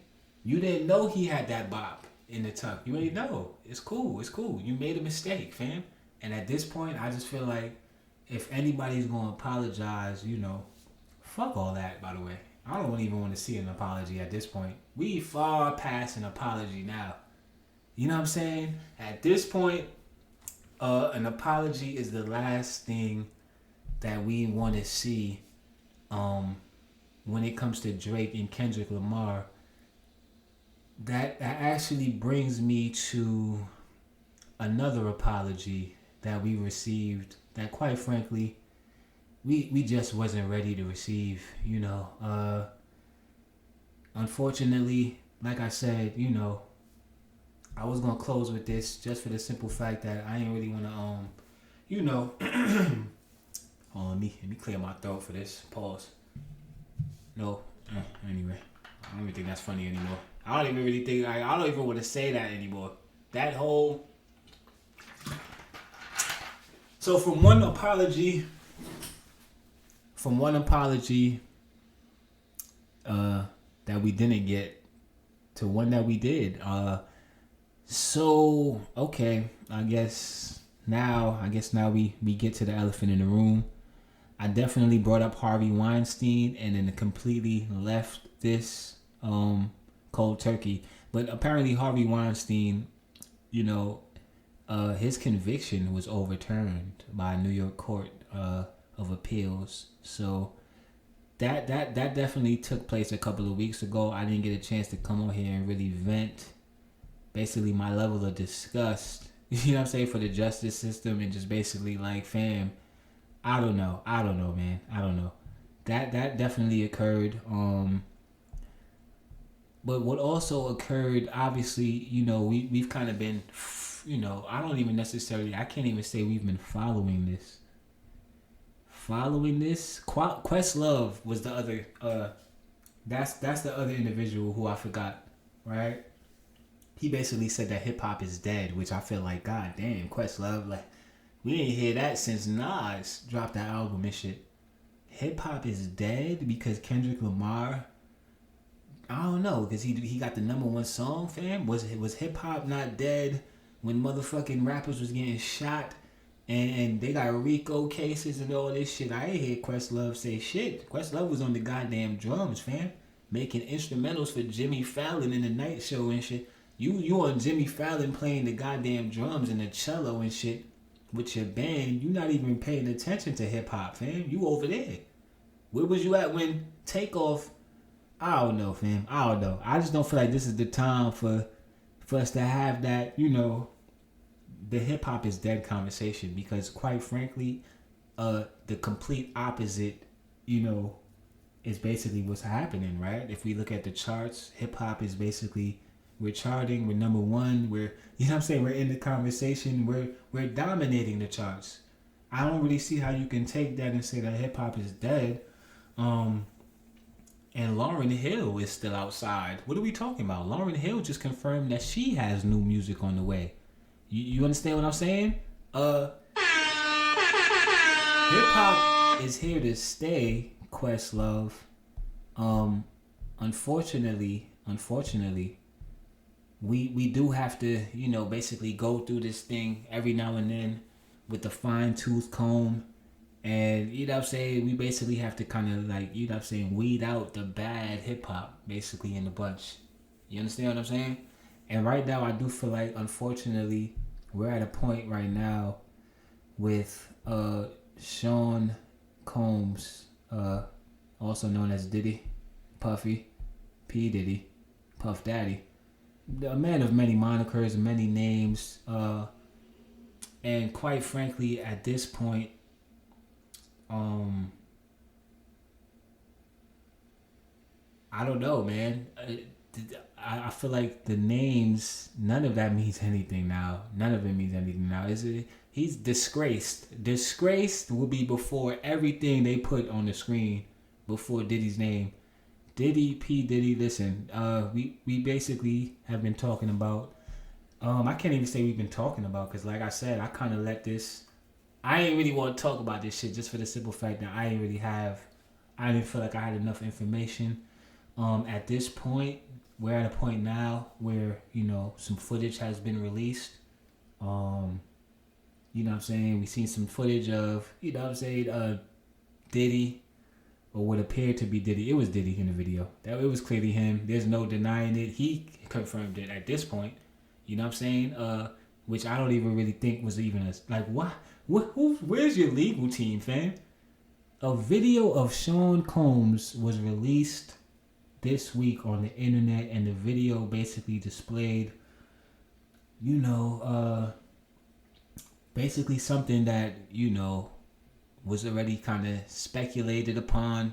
Obviously, Cassie, came out a couple of months back with several different, accusations, right? And obviously, that kind of got swept under the rug because, a settlement was reached in a very, very short period of time, right? Which, basically raised a lot of eyebrows and had people basically looking at Diddy side eye like, fam, like, what's going on, fam? What actually is going on? Then we fast forward, that led us to more accusations, right? And obviously, subsequently, a raid of his mansion or of several of his mansions, right? There's footage of that as well. That was a whole thing. They came in there, and I'm not gonna hold you. At that point, it started to look like maybe, I don't know, maybe they don't really have nothing on this guy. Like, why are they raiding his home and basically we're not really hearing or seeing anything? They can't charge him with anything. He's still out. He riding bicycles. I ride a bicycle. I love riding my bicycle, fam. But at the same time, there is no footage of me. You will never see footage of me doing anything crazy like that. You understand what I'm saying? So yeah. I'm gonna ride the bike. I'm gonna let my hair down. You feel me? And enjoy my goddamn day, fam. I don't have these demons in my closet. You know what I'm saying? To where, like, I just don't know. His comfort level would kind of basically allow you to assume, like, maybe, maybe he knows something we don't. Right? You know what I'm saying? And at this point, it's just not looking good. It's not looking good at all. Dumb Diddy. Dumb Diddy. I don't know what your plan was, my brother. I don't even know if I could even call you my brother anymore, fam. You not my brother. Like, and it's just like, that's the thing. Like, I don't want to, Diddy's fucked, bro. There's no way around this. There is no, I tried to look for a way to kind of, iron this thing out and not make it so Diddy is finished out here, fam. Diddy, listen, dog. The music, it was cool while it lasted, man. I don't know, man. And I'm not going to sit here and act like it's not going to be tough, man. It's going to be tough. It is. It's going to be tough to not, you want to hear some of that stuff, right? But realistically, fam, right now, the situation, I feel like we're at a point now where things, it's a little deeper than music right now. It's deeper than rap. It's deeper than some songs. It's deeper than, it's not about no remix right now, fam. Right now, all this is about is the fact that this individual apparently has a lot of basically just internal shit going on that has been going on, that at this point is starting to come out in the light, and it ain't looking good at all. A video was released of Diddy brutally assaulting and attacking Cassie in a hotel hallway. The video is very, very disturbing, to say the least. Diddy was very, very aggressive. He was the, complete aggressor in the situation. This wasn't a situation where there was like some type of argument or, you know, this was 100% a man in a full rage attacking a female. It's on tape. It's clear as day. There's no way to really deny it. You know, then obviously, you know, he actually decided to come out and, you know, basically apologize. The only issue with the apology, you know, other than the fact that he didn't actually mention Cassie during the apology, which we later found out was due to legal reasons, right? Like he can't actually legally, he can't say her name, right? So a lot of people was basically like, damn, how you gonna apologize to somebody, but you're not even, you didn't say her name. Like, what kind of apology is this, basically? This is the most disingenuous apology ever and shit. And you kind of do get the sense that he does, you know, maybe he needed to spend some time with an acting coach or something to get that off. I don't know, fam. It didn't come off good. It came off disingenuous, and obviously now the whole entire internet is dragging P Diddy because, you know, basically like he dragged Cassie down the goddamn hallway, fam. He dragged her by her hair down the hallway, threw her to the ground, and like I said, it's a very, very difficult video to watch. I didn't really even watch the whole thing.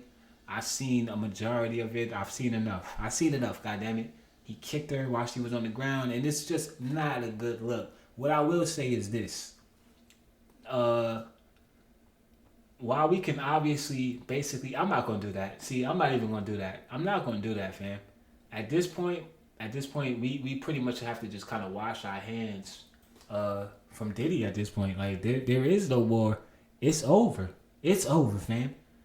The whole goddamn catalog, they about to get rid of this shit just like they did R. Kelly, fam.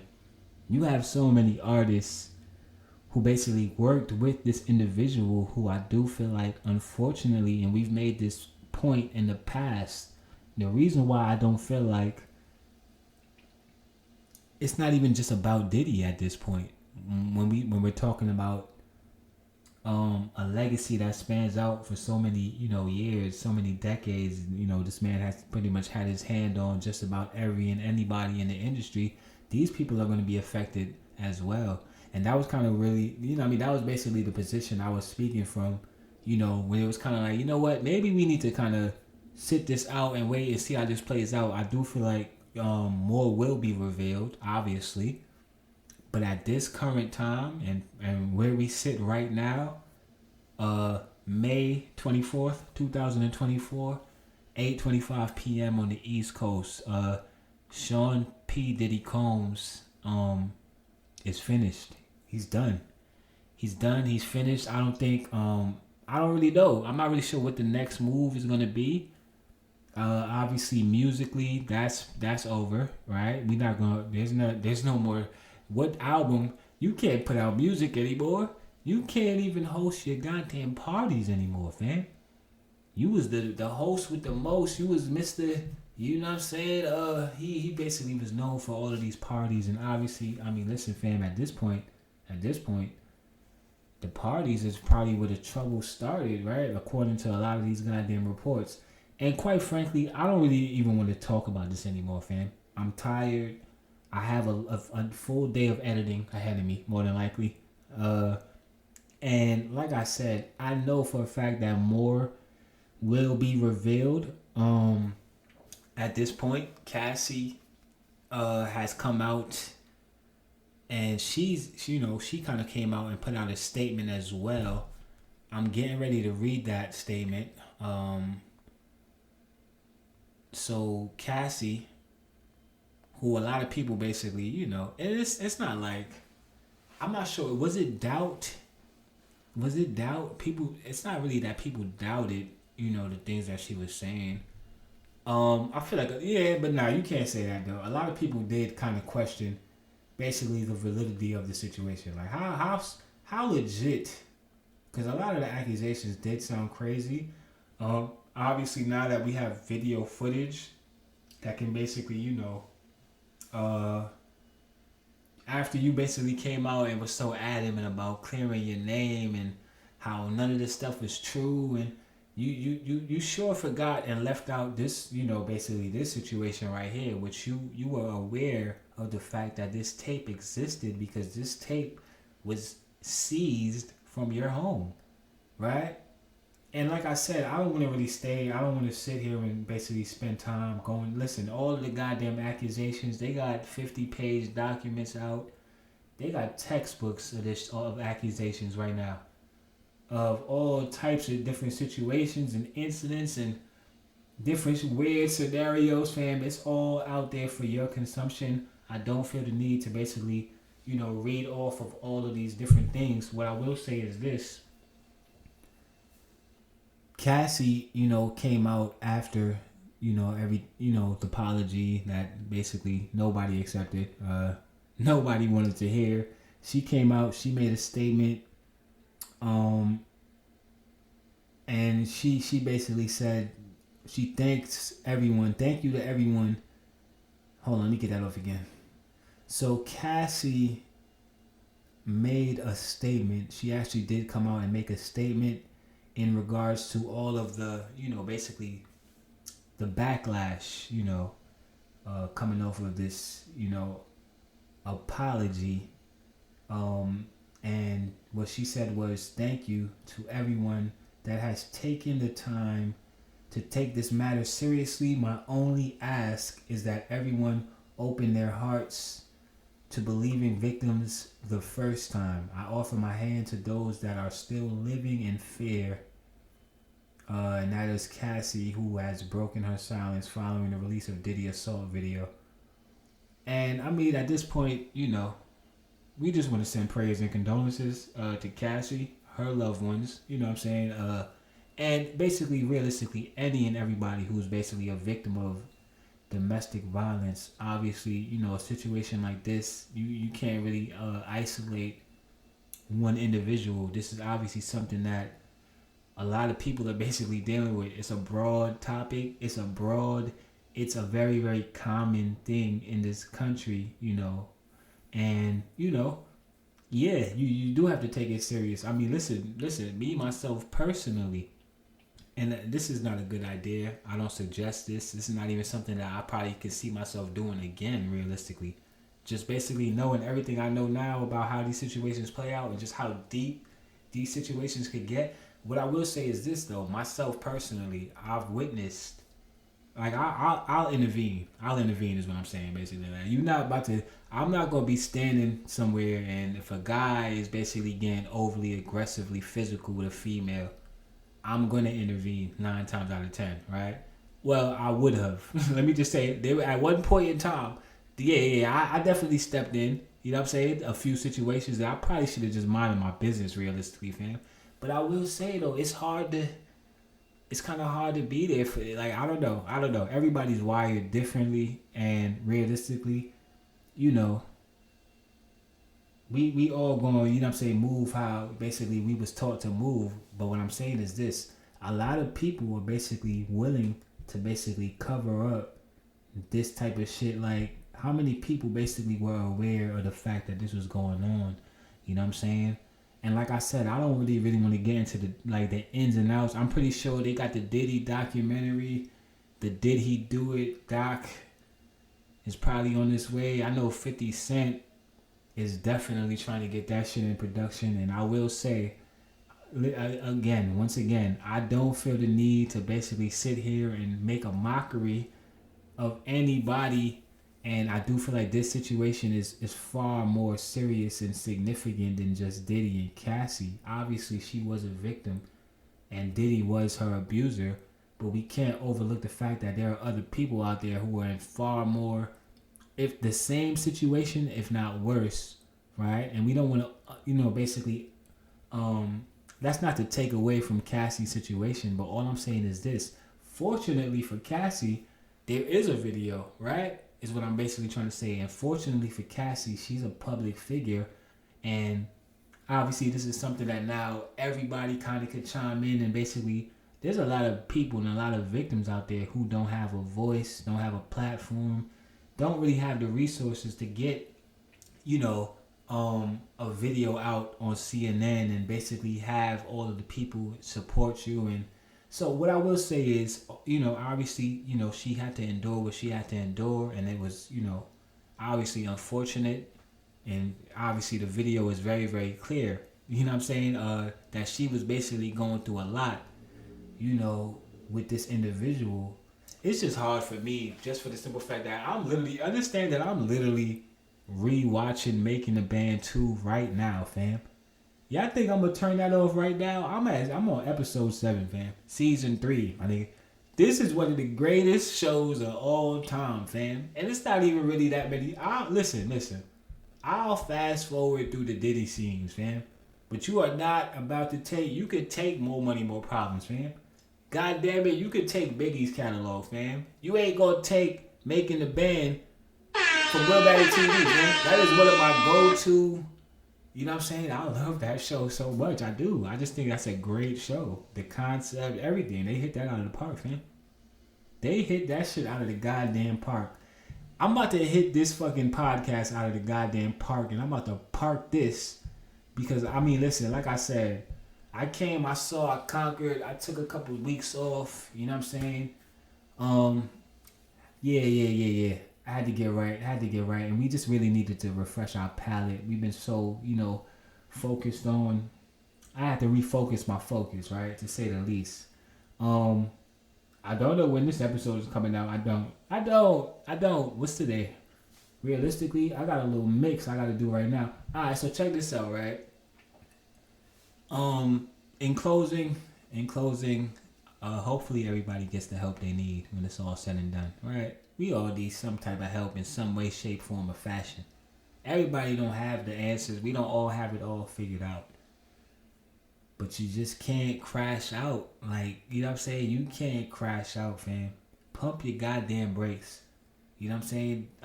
If you got to go take a walk or some shit, I don't know what it is. You might want to go horseback riding or something.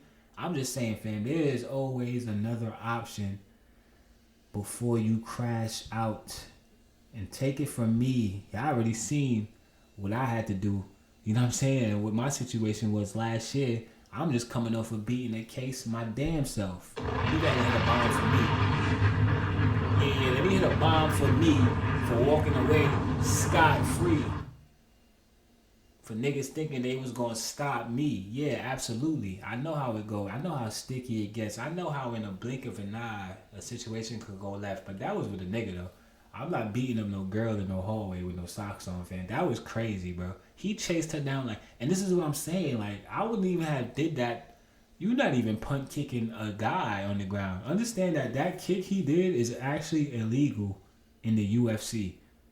Like, you can't do that kick in the UFC, fam. Mixed martial arts, where niggas literally break bones and bleed. You can't. That's illegal. That kick he did, fam. This is what I'm saying, like, and I'm not laughing at the situation. I'm laughing at the socks a little bit. I'm not gonna hold you, fam. The socks, you punt kicking with socks on is crazy, fam. If he would have slipped and fell, that would have been crazy.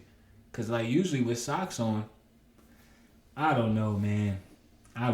Seriously, in all seriousness though, I really truly do hope that Cassie gets the help that she needs as well. Obviously she's moved on and, remarried or is in a new relationship and hopefully everything works out.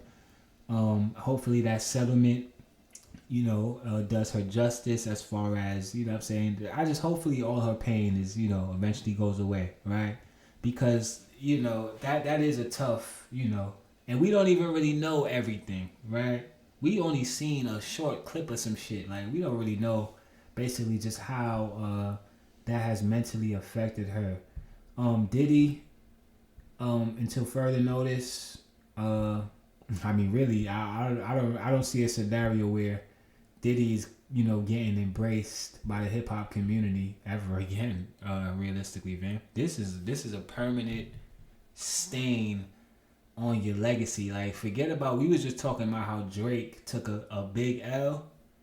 This supersedes that even, fam. Drake is winning right now. Let's be very, very clear, man. In comparison to what Diddy is going through. There is no... Listen, I don't know. Maybe not so much, though. The pedophile shit is still out there. That's kind of, that's picking up steam. He might need to clear his name, too. Diddy and Drake. Drake and Diddy, fam. They might need to do a collab album at this point, fam. It's a lot of explaining to do from you two. I don't know, man. I don't know. I know this, though. Everybody Can't Motherfucking Go is the name of the show. Y'all already know what it is. Episode 67. This was the victory lap. Because my guy, Kendrick K. Lamar, illest MC by far. I don't really know. Like, I guess, you know, time will reveal all. Joe Budden definitely got into it with Tahiri basically over this situation because, you know, Joe Budden obviously has a podcast. Shout out to the Joe Budden podcast, the JBP, Bionic 6, you know what I'm saying? They over there.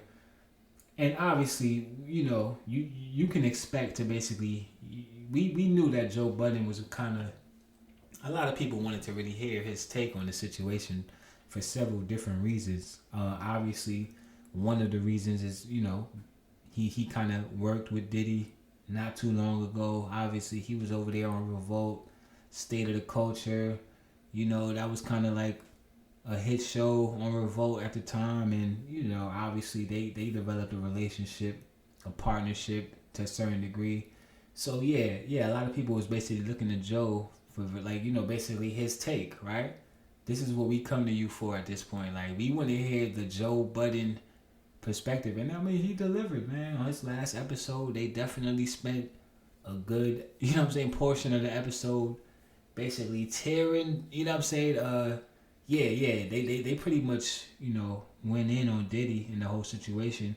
But the only issue with that is Joe Budden has also in the past been accused of basically the same exact things, domestic violence, and, you know, basically, you know, we've had different women come out at this point and basically speak on the fact that Joe Budden is basically, you know what I'm saying, he's no angel over there herself. And obviously, you know, through the music, through the podcast, we kind of already gathered most of that, right? What I will say is this: if you are an individual who basically knows that you know, been in a similar situation, I don't think he should have came on there with as much bass in his voice. And realistically, he might have should have did a better job of, you know, kind of setting up a prefix before he made his actual statements. He you know, I don't know. It's kind of like the pot calling the kettle black, basically, is what I'm saying, right? And, you know, yeah, Tahiri definitely, you know, made it a point to, you know what I'm saying, remind everybody, right, that, nigga, you not no fucking, you a woman beater too, nigga. Shut your ass up at the end of the day, fam. And then that became a whole thing. And then Joe Budden responded to Tahiri. I don't feel like I want to read this whole thing. I read it last night. It was funny. You know what I'm saying? All right, so, okay, I'm not sure. Is this a story or is this a comment? I'm assuming this is a... So Joe Budden actually commented under Tahiri's one of her posts. I'm assuming he commented under one of her posts on Instagram. Yeah, this looks like Instagram. So he says that, listen, man, you're a lying, failed gold digger that has abused, targeted, and manipulated many men. Outside of me, you lack an identity, which is why you've tried desperately to attach yourself to me for over 15 years. The last time I saw you, I purchased a mattress from you, and you were happy to make the sale, which is crazy. That like, I don't even feel like we need to read anything beyond that. You feel me? We kind of already see the direction he's going in with his response, right? He gonna go that route where I'm basically gonna just make you feel I'm gonna degrade you even more, fam. All I'm saying is this, fam. I don't really hear a denial of any abuse in this statement right here, fam. And Joe Budden, I don't know. You might wanna. I don't know. Obviously, domestic violence is not something that we condone on the Everybody Can't Go podcast. I do hope that everybody gets the help and the healing that they need. And obviously, listen, we all have something that we are dealing with at the end of the day. And that's really what I'm trying to get to at the end of the day, right? I might not be able to relate to this particular situation, but I'm not gonna sit here and act like there's not areas in my life that I'm not, you know what I'm saying? No, none of us are perfect and none of us are unflawed at the end of the day, right? So how can I take time to basically point a finger at, I could take a moment on my podcast and be like, yo, Joe Budden, Diddy, any of you niggas out here putting your hands on females, while I do understand that, things can get real. Listen, it gets choppy out here. The waters do get choppy, fam. And you might get pushed to a certain limit or whatever the case may be. And I'm not gonna sit here and act like I don't understand that. But what I'm saying is this: you can't run down the hallway with socks on and drag a female down the hallway. You just can't do that. You can't do that, fam. I got an intellectual property violation guideline. What is this, fam? What is this? Is this from I don't know. Oh, that's crazy. We didn't even get to that. Oh, fuck. Cameron. We have to play this Cameron clip. We gonna end the episode with this, fam. Cameron, shout out to the It Is What It Is podcast. You know what I'm saying? You already know what it is. Mace, Stat Baby, Cameron, they out here moving. So he basically went on, what was this, CNN? He sat down with CNN and, they basically asked him how he felt about this whole Diddy situation. And obviously, if you know Cameron, we all know that Cameron is not usually somebody who's, one to hold back his takes and his opinions. So let's go ahead and chime in real quick with Cam on CNN to see how he feels about the matter at hand. Expedia, all your trip, all in one place. This YouTube ad about Download Expedia. the app. I'm not downloading the app. I'm not. I promise you I've never downloaded it. I don't want these sandals. I don't. Thanks for being here. So let me get that off again because they just fucked my whole segue up.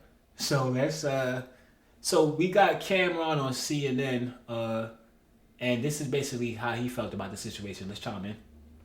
Thanks for being here. First, when you saw that video of Diddy, Cassie in that hotel, did you recognize that Sean Combs? What I want to say, first of all, when I seen the video, everything in the video is egregious. I'm against. I don't support all the charges that's alleged against him. I don't support any of that trafficking, minors, domestic violence. I'm totally against it. So when I seen the video, I was kind of upset with it. Being that I know him, he's not necessarily a friend, but I was upset when I seen it. But did you recognize everything him? I just said? Did you recognize that kind of anger at all from your experiences? I don't know like that. What do you mean? Do I be recognized? Do I recognize him? I seen him. What do you mean my experiences? I seen him and I thought it was disgusting. I didn't do a zoom in to see if it was really him or nothing, but he admitted it was him, so it was him. What did you think about the apology that he gave in that other video? The apology ain't for me to decide, it's for Cassie. What I think about it don't matter. Mm-hmm. He ain't do nothing to me. Cassie need to ask Cassie if she accept the apology. I told you how I feel. I said what I said. I want to play a conversation that you had on your podcast back in September with Mace. Listen. Yeah, this is kind of where things go left here. When you had your record deal, so why did you take we basically since have learned Cam actually, he kind of basically explained, his thought process going into that, and basically it was a situation where it was like, check this out, fam. Y'all not about to have me on here to basically fulfill y'all agenda, to basically basically highlight whether he's guilty or not, but basically highlight the destruction of another black man at the end of the day, fam. Yeah, I might have felt how I felt when I seen the video, whatever the case may be, and I want to make that clear. But at the same time, what I also want to make clear is that I got this pink horse shit that I'm trying to sell. I got the It Is What It Is podcast. Me and Mace over there going crazy. He plugged every goddamn thing that he got going on, fam. And what I want to say right now is that I couldn't be more proud. As a podcaster, you gotta understand, like, that's a moment. I'm a clap too with the applause. That's a moment for all of us, low key, fam. Because all of us, we dream of that moment right there, fam. You gonna bring me to your platform and you think I'm not about to get my shit off, fam? Y'all wanna hear me slander somebody? Well, you could just come on over to my podcast and hear that, Jack. Just like y'all could come over to the EBCG. I'm getting ready to end this, but you know I'll be right back. I'm gonna go ahead and park this right here. I am. Like I said, whenever this episode drop, you understand? Let me see though. Realistically, that ain't gonna be tonight, Jack. I ain't gonna hold you. I ain't even get my shit off. I got a mix I gotta do. You know what I'm saying? You already know what it is though. EBCG@gmail.com for all booking. You know what I'm saying? Serious inquiries only, fam. You know what I'm saying? You already know what it is. I'm gonna definitely, yeah. Whatever new music I didn't get to, we'll get to that on the next episode. Let me see right here. Eminem. I would assume that Eminem's album is gearing up to drop pretty soon. Eminem was definitely, yeah, we don't want to end it with no bad. Let's end it with something positive, fam. Let's end it with Eminem's and Haley at the wedding and shit. Eminem and Haley at the wedding is actually, I never thought I'd see the day, honestly. You know what I'm saying? Eminem is literally in a suit, right? I don't think I've ever even seen that. When Eminem is wearing a suit, fam, understand that, you know what I'm saying? This is definitely a moment in time. He's definitely not smiling. He's actually very, very serious at the wedding, which I do feel like at this point, I'm not really sure if he has nerve damage in his face or like he just can't smile at this point. I don't know what's going on, fam. Eminem should be smiling at Haley's wedding though. I completely forgot about Tyson Fury during our boxing segment, who completely, got... Well, I didn't actually see this fight, but I do see that he took a loss. Which was his first loss. You know what I'm saying? Listen, man, Drake took a loss. Tyson Fury took a loss. Everybody can't go. Y'all already know what it is. The Knicks loss and shit. You know what I'm saying? A lot of people losing. Diddy losing followers on IG. Come on, man. Steph Curry confirmed to be the latest unfollow. No, actually, Young Miami unfollowed Diddy. Really? Okay. Meek Mill unfollowed Diddy. I'm not really sure what to even believe anymore. Are these actually? Can we confirm some of this? Producers, I need some confirmation right now in the studio. Is Meek Mill following Diddy? Producers ain't responding right now, fam. Which probably means it's time to pack this thing up. You know what I'm saying? Y'all already know what it is. Everybody can't go. Until the next time, you already know the name of the show. Willmatic TV. 1.